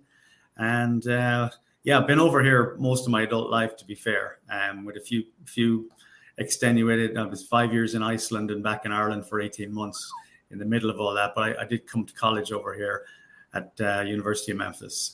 So, yeah, definitely Ireland. When I go home, they say I've lost my accent. So, it is what it is, It's all good. But after a few pints, it comes back, So Absolutely. Gareth, looking forward to a full day in the city of Decatur and the unveiling of Decatur FC with the first match in the history of Decatur FC, Decatur High School. Just go to the square in the middle of the afternoon, get your weekend started, head downhill, go watch the match, and spend your time in Decatur.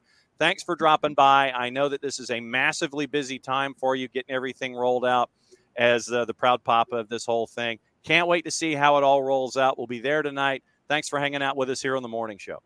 Thank you, guys. Appreciate the time. Thank you. That's Gareth O'Sullivan. So Gareth survived the morning show, Nick, and he's going to get back to making sure that the entire city of Decatur rolls out and is there for the matchup tonight. It's going to be a fun experience on a bunch of different levels, because you know how we talk about things happening from the ground level and seeing something from ground zero, from absolute zero. And it's the first chance that we get for Decatur FC tonight. It's against Atlanta Fire, 7:00 kick. But basically, if you show up there middle of the afternoon, the square in downtown Decatur, something's going on.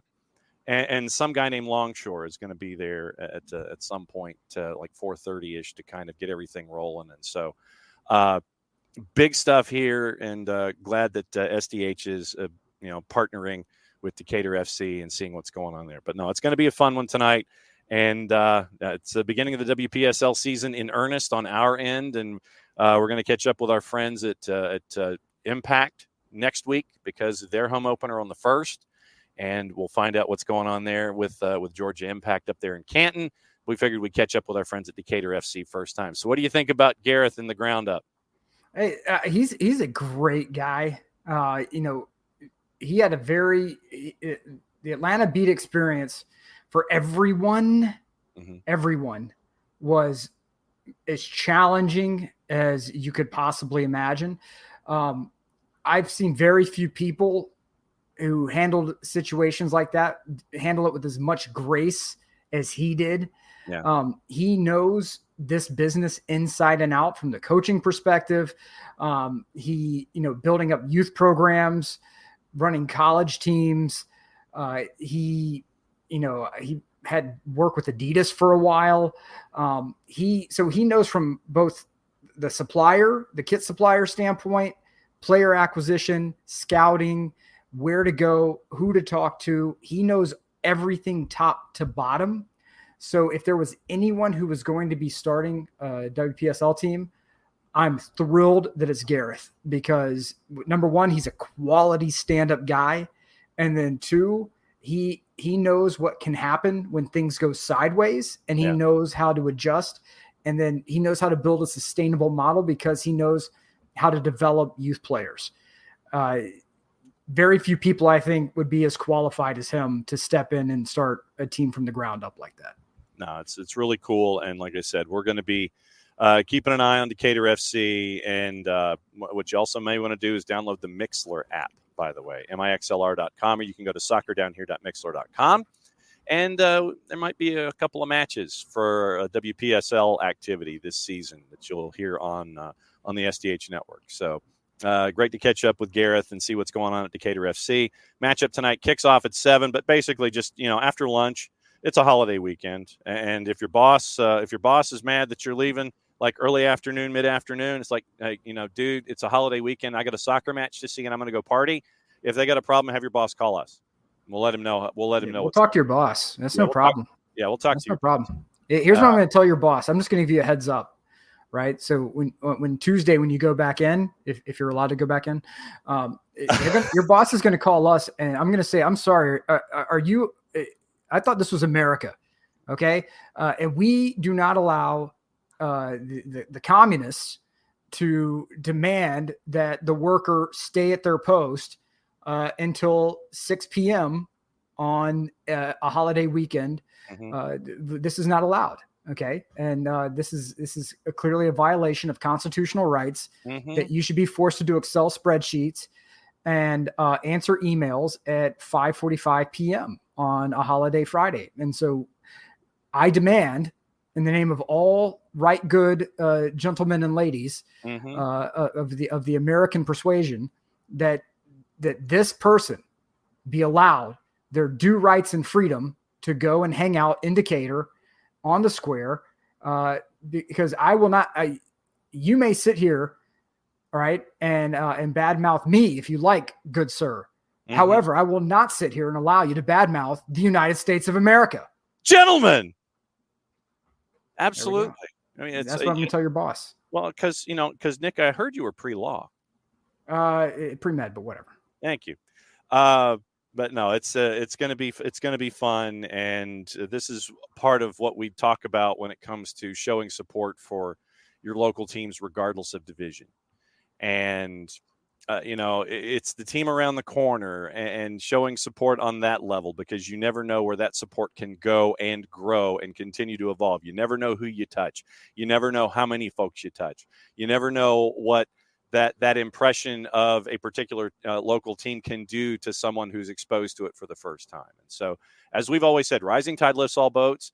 Georgia Impact is a part of that. WPSL is a part of it. USL League 2 is a part of it. Andy King, absolutely correct. Support local. Hashtag support local without the seriously, all joking aside, if you are really tired and really pissed off of the Globo Corps taking over teams, nation states taking over teams, if you're tired of this like super crazy hyper corporate view of sport, there's a great antidote, and that's support your local team. Are you going to be sitting in custom molded seats? Probably not. You're probably going to be sitting on bleachers. But I seem to remember when Atlanta United was playing at Bobby Dodd, and we were sitting on bleachers or standing on bleachers, and we had a great freaking time. And if you go and, you enjoy yourself however you elect to enjoy yourself here in God's country, then, then go out there and support people who are trying to do something independently, right? We support independent brewers because, we support entrepreneurs. We support people who are busting their asses trying to make something cool and unique. My God. And authentic. Cool, unique, and authentic. Oh, I don't know if we can handle that, sir. Well, look, you better handle buying a ticket and showing up, because I think it's worth supporting entities and endeavors like this. So once again, support local, regardless of division. Like I said, it can be everything from high school to club to organized league. Doesn't matter the division. Support local, because you never know who you touch and where the game continues to grow. Pulling the bookmark back out of the weekend whip-around, and we were wrapping up our discussion on Minnesota United. Dell says that Tommy Scoop's posting on the 280-character app. Michael Boxall on Extra Time on Reynoso, quote, "When he's in the building, on the training pitch, on the field with you in person, he's the nicest guy. I don't know. Something happens when he touches down in Cordoba. Beat. Yeah." End quote. We all know stories like this. Yeah. I mean, and again, I'm speaking from Pea Pick and Hee Haw, Paulding County, you know, and there have been many a fine future ruined because of an ill-timed spring break. Yeah. I mean, because you have people who are anchors. They're never leaving. Yeah. Right. They're staying in that town. They're never leaving. And they expect you to have not changed at all. Your priorities have not changed. Your plans for the future have not changed. So why shouldn't you come and do all the dumb things we used to do? Come on back 10 home. or 15 years ago. I'm just saying, man, be very careful. Yes. Sebastian Telfair comes to mind. Yes. He was a guy who was next for the NBA. He was on the cover of Sports Illustrated when they made deadline, and could not get away from his buddies. Could not get away. Michael Vick is another one who comes to mind. Could not get away from his buddies. Had the entire world at his feet, literally, and could not get away from his buddies, and it destroyed his damn life. They're good Lord. I mean, the number of folks in the NFL that it's happened to is mind bending. You've had it happen in soccer as well. It's out there, man. It's out there, guys who go home and get back into the world of, of what they used to deal with. They spend all that time and energy fighting to get away. Yep. And then all it takes is one slip up, baby. And suddenly you're on the social medias with friends flashing bags and guns. And who's the Ja Morant? Yeah. Ja Morant, another one. Yep. That poor guy. I say poor guy because of his poor decision making. Yes. Flashing guns ends up getting suspended without pay. I mean, you're costing yourself money, man. It's Absolutely. LAG and Houston Dynamo, as we take a right turn. The late games, 4 of them at 10:30 Eastern time. LAG on the minus side at a minus 120. Houston on the road, almost a plus 300 in the composite, plus 286 on the draw. I'll take the draw. Wow. Okay. I'll take the draw. Okay. I'm not feeling. I think that I think Houston's going to clamp. Yeah, that's what I figured. If you're They're taking gonna the clamp draw, down. that's what I figured. That was going to be the play. That was going to happen. Portland and Sporting. Portland favored on the minus side at a minus 105. Draws a plus 289. Sporting Kansas City, who played in the midweek but had no issues with FC Tulsa, at a plus 248. Portland's a bit of a mess. Mm-hmm. Sporting's a bit of a mess. Mm-hmm. So that way you're going draw. No, I'm not. No, I'm not. I'm actually not going draw on this one. Sporting Kansas City is a team that whenever we seem to count them out, they pull some magical, buffoonery out of their nether regions. And zombie Sporting, yeah, and I'm gonna take Sporting. This just feels like a zombie moment to me. Okay. And they're it's like Friday the 13th with them. It's like, oh my God, we finally killed Jason Voorhees. And then like he sits up. It's like, oh God. And then, the stupid fraternity guy gets macheted across the head. Yes. So yeah, I'll take Sporting. zombie Sporting on this Zombie one. Sporting. You talk about another team in trouble. San Jose's at a minus 122. Favored at home against Austin FC. Austin FC is a plus 285. Your draw is north of plus 300.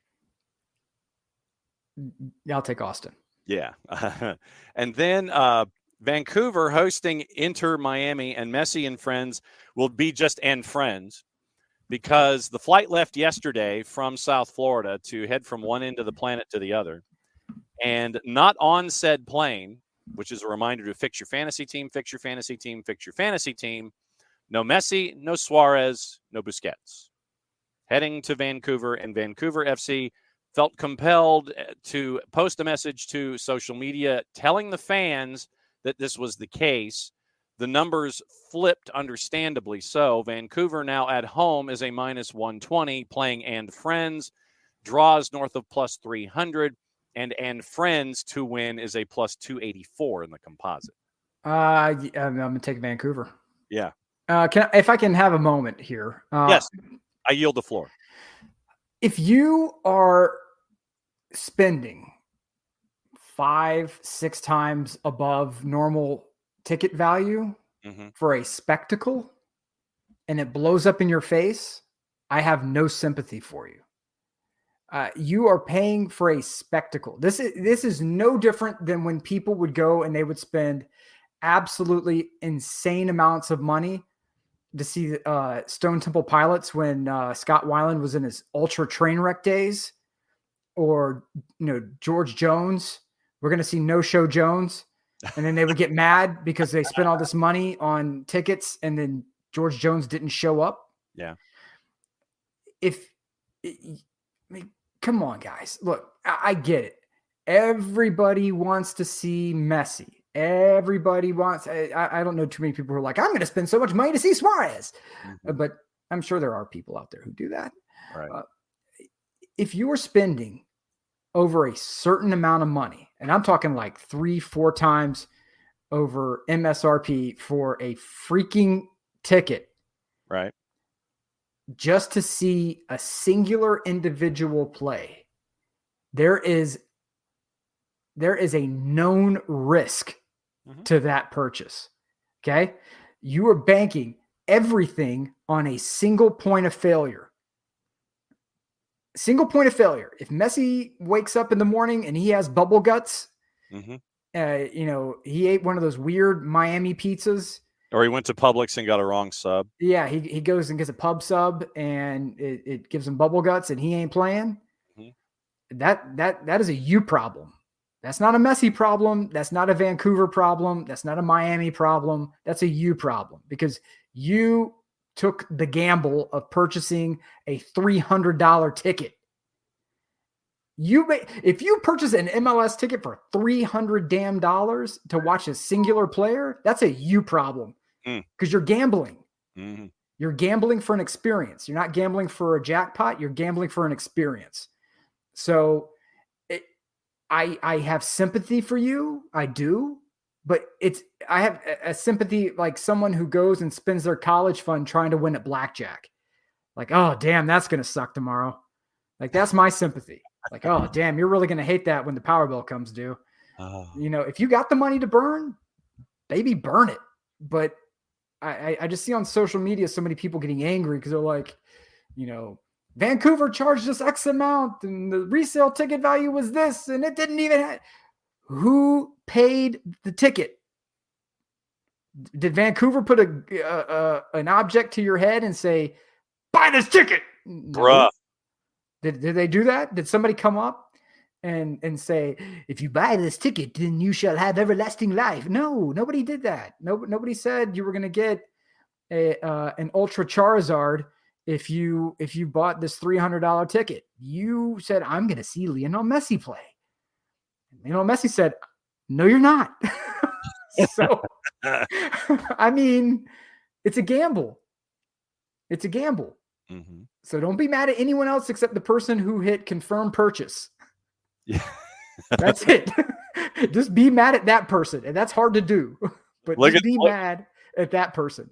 Yes. Hutch makes an excellent point about gas station sushi. Oh, my God. Never do that. Oh, no, never do that. And Andy says, that they went through that in USL Championship when Didier Drogba was in Phoenix playing for Rising. Yep. Yes, and Dell, the Pokemon mention on his bingo card. Absolutely true. All right, so one last game on the board, and that is Atlanta United and LAFC.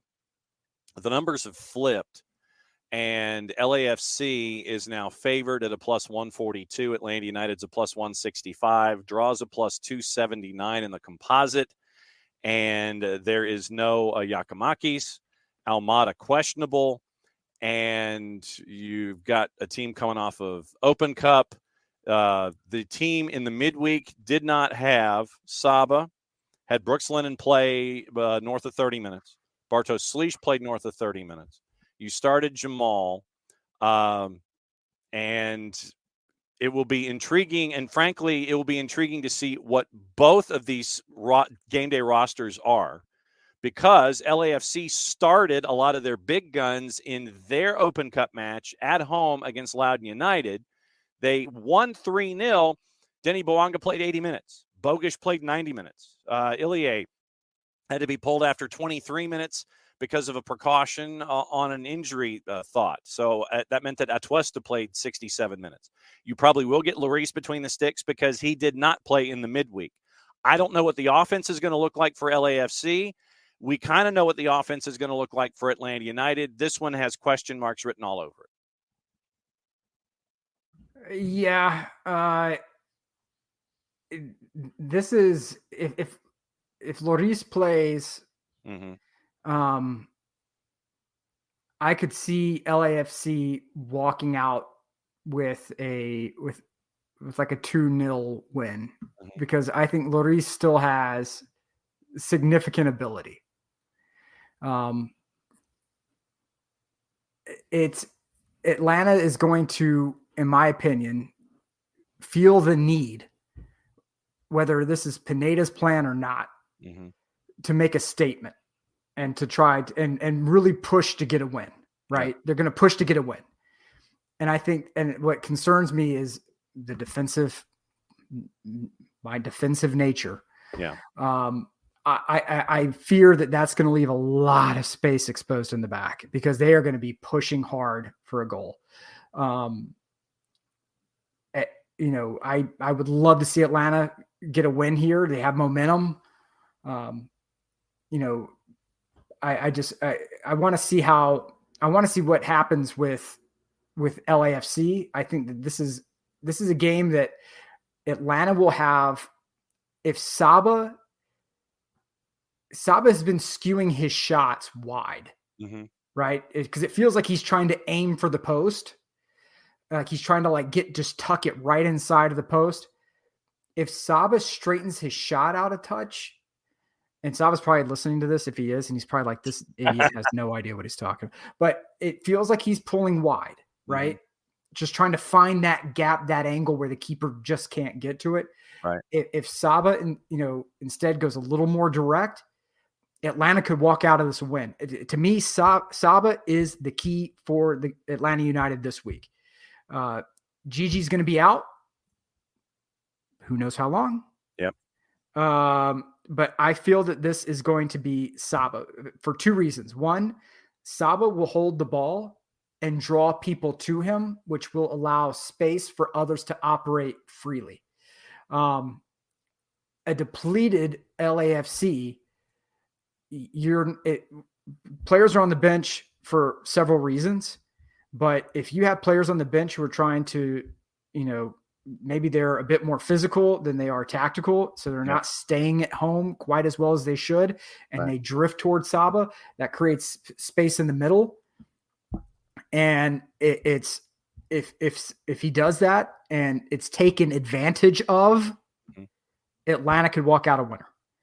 If Saba goes a bit more direct and puts one or two in the back of the net, it could be the jailbreak that this team desperately needs to not just get out of, we escaped, but instead we kicked in the damn door and took what was ours. That's a season changer, right? Yeah. It's going to be interesting to see, but to me, the key is Saba. No matter what, the key is Saba here. And because if you have, I want to see who starts opposite for, who starts on the left. It's going to be very interesting to see how that works. Yeah.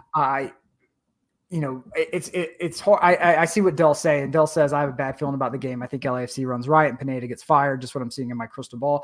Right. It would be hard for me to see Pineda getting let go with this schedule compression. I don't think Emilio says we're going for 65% possession again. I don't think so. I honestly think that, and this is where, Schmetzer, the Schmetzer effect comes into play, is that Schmetzer in Seattle, there were times when he was very direct, right? Sometimes they could hold the ball, and sometimes he would just say, baby, we're bunkering today. We're going to bunker the hell out. I don't know if Pineda's going to do that, but with the results being what they are, he might say, look, we're going to be a bit more defensive because, we can't attack quite like I want to. So we might have to get a little ugly on this one.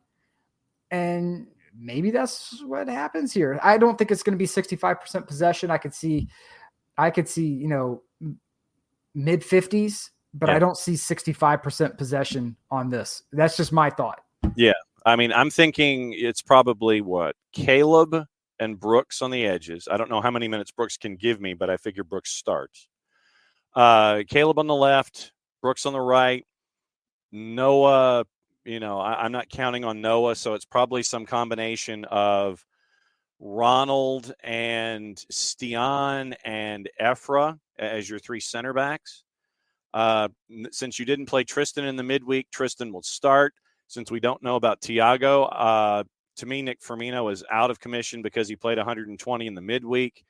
I've got Saba on my front line, Shande probably on the left. That Mosqueda, since he played 120, he's not going to be playing either. Do you start Rios, or is it a combination of Rios and Jamal up top in the middle? So there's Palace intrigue that's attached to this lineup because of Open Cup in the midweek and because of the injuries that are on top of it. So we'll see. We'll see what it looks like. But Schlieff is going to have a great game. He's going to have to have a great game. Yeah. If you have a team that has significant attacking options out because of a midweek game, you can't allow their backups to run free in the middle. Schlieff is going to have to lay the hammer down early and make them pay. It's the to use a sort of a football analogy here, when the Patriots were playing against the the St. Louis Rams, Right. In the Super Bowl after September 11th. So it was with the 2001, the 2001-02 Super Bowl. Belichick said, we're going to let the Rams do whatever they want between the 20s. Yeah. Whatever they want to do between the 20s, have fun. But the minute they get down to the 20-yard line, we're going to knock them into oblivion. Yeah, because you don't have space to operate. Really, in the grand scheme of things, time of possession and what you do in that middle 60 yards of American football field does not matter at the end of the day. When you have an offense like what St. Louis had, and you have less field to operate in, then you can be more physical, and then you can sit there and assert yourself defensively because there's less space for a free-flowing offense to operate. Correct. And so if LAFC wants to play a certain way and they try to implement their same style of play with a largely backup talent, the key is going to be disrupting timing on that. So we want to disrupt timing early. We don't want them to get into situations where they are able to dictate pace. Especially when you have backups, because backups are going to be questioning. They're trying to find chemistry early on, right, with the starters. Yep. And they can get a lot of that during the week, but it's one thing when you're going against, blue on blue. It's completely different when you're going, blue on red. So you want to disrupt the timing early. Schließ is going to be a huge part of that. When you can divert or shunt someone to one side or the other, playing almost that stopper role, that will be very beneficial because it allows your defenders to look at a smaller piece of pie and say, okay, this is my zone, because now they are getting shunted my way, right? I don't have to worry about 4 different options that I've got to pick up, because the way that the ball is being moved is now being partially dictated by our defense, our defensive posture. And if Schließ is able to come in and disrupt timing and force people out to the wings, and Gregerson is able to say, hey, boys, we are going to be very physical in the air. We're not letting people get jumping, bouncing headers. If somebody goes up, they're getting a body on them. Atlanta could walk out of this with a win. It can happen. So I don't want to sit here and say, oh, it's over for Atlanta United. LAFC is going to run riot. I can see why someone would say that. I can. And there's no but. I personally think that if Schließ has a good game and diverts and shunts attacks or forces people into lateral or backwards passes, then you have a great opportunity. When it comes to when you shunt the person outside, your center backs then have to be able to say, okay, we're setting a tone in the air, right? We're not going to play dirty because we're inside the 18. So we can't play dirty. We can't be hyper physical, but we can put a hip on a hip. There's nothing saying you cannot put a hip on a hip. And VAR will likely protect you in that situation, that if you go up hip to hip and it's a legitimate attempt to get the ball. Do not lean. Do not lift arms. It is booty on booty crime, right? You are going out there, you're throwing ass mid-game. Go out there and throw your hips into them. Atlanta can be physical. Atlanta can dictate at least, you shall not pass in this particular area, and we're going to make you one-dimensional. But when it becomes one-dimensional, you have to be in charge of your space. And so if Saba is able to dictate things up top by pulling coverage one way and creating space and opportunity, then Atlanta has to capitalize. Someone has to put shots on frame. No back heels, no dancing, pull the damn trigger. And on the back, Schließ is going to start things right at the top of the 18, shunting to the left or right. don't get in foul trouble early, but play physical. And the ref's going to have a say-so in this, right? The ref will have a say-so in this. There is merit to playing knife fight in a phone booth. Mm-hmm. Philly makes a living out of it. I don't want that kind of ball here, but I think in this situation, we need to be ready to do that. So I don't mind. Get knife fight in a phone booth for the first 20 because it's going to set a tone. Just for the first 20, give me a knife fight in the phone booth. After that, all bets are off. But the first 20 minutes, give me a knife fight in a phone booth. Well, and we've seen in the past going up against LAFC that if they get bumped off their game, then, I mean, literally, if you're physical with them early, then you bump them off of their game and they get rattled and they don't know how to respond if they're allowed, if the team that is going up against them is allowed to be physical. And we ran the numbers on Sergi Boyko, the man in the middle. Boyko only averages 18 fouls a game called so far this season in his first 6 matches, courtesy of our friends at Who Scored. And I think, let me get the numbers up really quickly. I don't believe that I think he only gives like 3.5 yellows per. So 0.62 fouls per tackle. On average, he's only blowing the whistle 18 times and then calling fouls. So it looks like he's going to let folks play. 3.5 yellows per match, and he has given 1 red this season. So Sergi Boyko's at the bottom of the scale when it comes to fouls called per match this season in Major League Soccer. Knife fight in a phone booth. Do it. Yes. That doesn't mean, when I say knife fight in a phone booth, that doesn't mean you drop everyone back and play low block the whole time. Yeah. And I'm not saying bunker and counter. What I am saying, though, is that defensive responsibility starts with the anticipatory action, meaning that if you're in the attack phase, there are certain players who have to start looking at the way the ball's progressing and say, okay, we're getting into a situation where if we lose the ball for whatever reason, there's a divot in the turf, a lightning bolt from God, mm-hmm.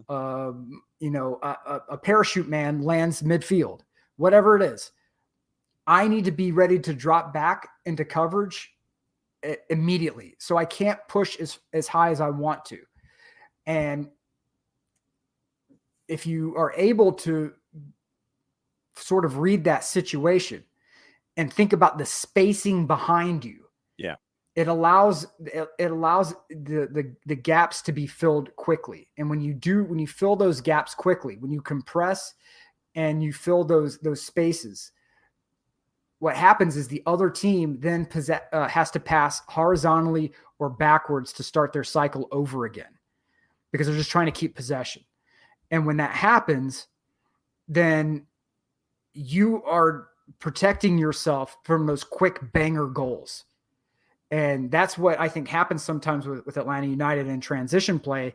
The other team gets the ball. We saw this with DC, and it is like 100-yard dash down to the other side. And Atlanta needed to recompose and find space faster.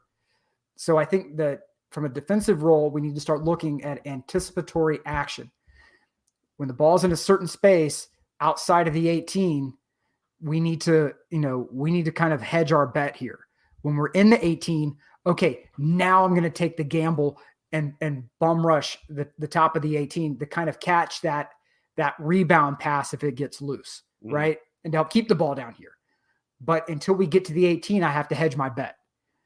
And, that's where the knife fight in the phone booth comes in. When the other team does recover, immediately you're putting a hip on them. That doesn't mean, you come sliding in hyper aggressively. That doesn't mean you come throw an elbow.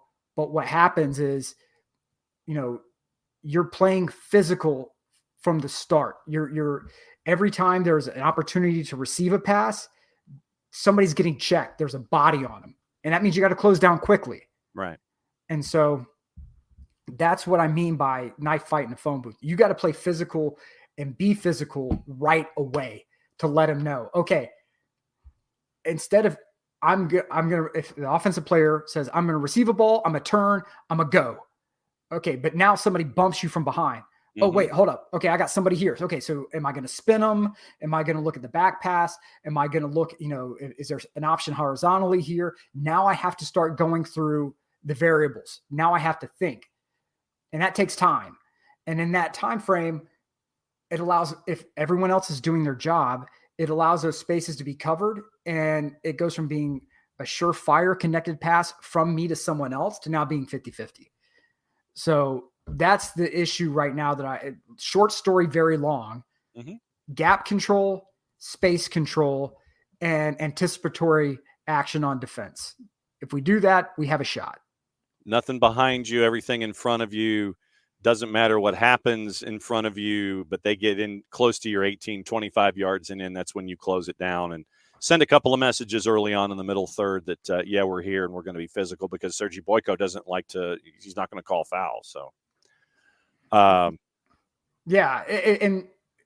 with, the reason why I say Schließ is because your 6 needs to sort of do a Jedi mind trick. Okay. Right. This is not the space you want to drive through. You want to go over there. Right. And so if that is done correctly, you have a player who's driving forward who suddenly questions, can I take this dude on one-on-one? Right.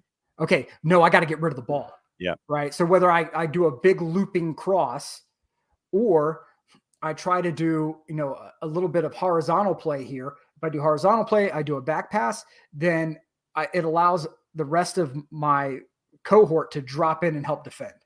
Right. It just buys time.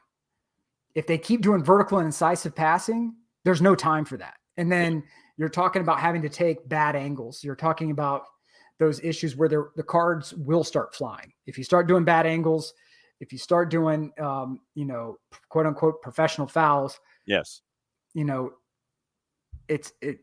Just be careful with those. But for the first 20 minutes, you play physical as hell.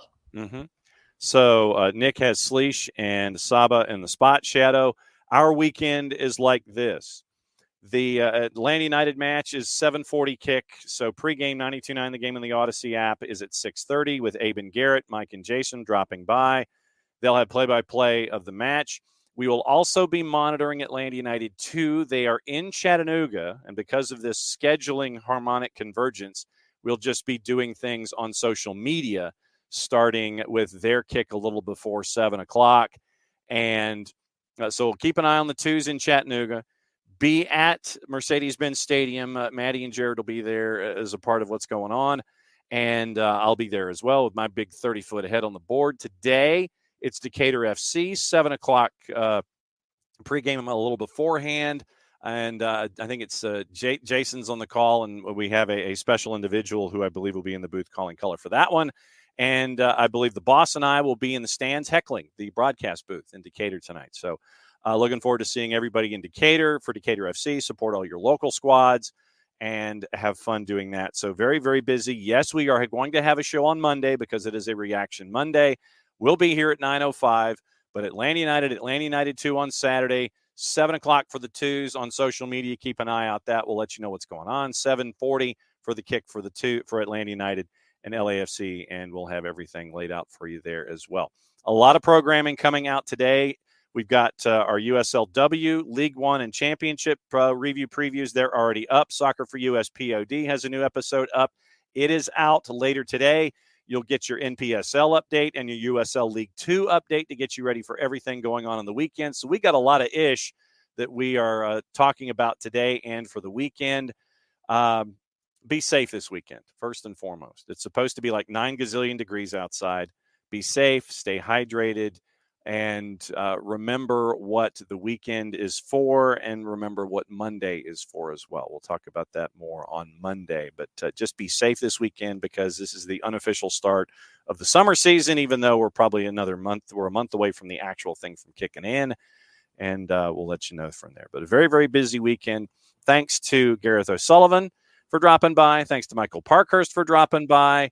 Nick, thanks as always. When you get to drop by, it's always great to hear your voice now that you're on this side of the planet and you're not globetrotting and curing all of the world's videographic ills when it comes to stuff that needs to be done. Yeah, real quick to close out. It is Memorial Day weekend, right? Yes. So just keep in mind, really, look, I say this as a veteran. Mm-hmm. The first Memorial Day was a picnic. Okay. The first Memorial Day remembrance, it was a picnic. Celebrate, time with your friends, your family, barbecue, go to concerts, do these things that you need to do. Okay. Just take a brief moment when you're lifting your beers, at least lift one or non-alcoholic beverage of your choice. Yes. Just lift one. Mm-hmm. Okay. For those who didn't make it back. That's it. That's all I'm asking. Mm-hmm. You don't have to thank veterans. This is not our day. Thank you, Deldo. I appreciate that, baby. This is not our day. This is not those of us who are here and back. This is for those who did not come back. Mm-hmm. Just raise one glass for them. Okay. I don't know any veteran or anyone who has ever served who would not appreciate someone grilling a badass steak or an ice cold beverage on their behalf. Okay. So grill, spend time, enjoy, and just raise one. That's it. You do that, I think you're doing pretty damn good. Yeah. And with that, and hey, Captain Richie Cliff for Dell. Dell says, my buddy died in Afghanistan, so I'm remembering him. Captain Richie Cliff. Mm-hmm. Absolutely, man. Absolutely. We have people who, regardless of what your thoughts are on Iraq, Afghanistan, any of that, mm-hmm. Vietnam, Korea, all the way back, mm-hmm. Desert Storm. At the end of the day, people have signed up with the right intentions to what they believe were in service of you and your country. And it is a hard freaking path for these families to walk mm-hmm. when they don't come home. Yep. So raise one, grill one, and go about and have a great freaking weekend, because that is what every damn service member I know would want. If it was me in that situation, I would want the biggest grilling, music blasting party humanly possible. I would want the cops called because of a noise ordinance issue. I would want the liquor store being like, guys, you cannot buy any more damn beer. I would want Whole Foods or Buckhead Butcher being like, you guys are really going to take all these damn ribeyes? Yes, we are. Hell yes, we are. Okay, so do that. Thank you guys so much. Until next time, mucho euro, y'all, and much love to all of our friends and loved ones who did not return.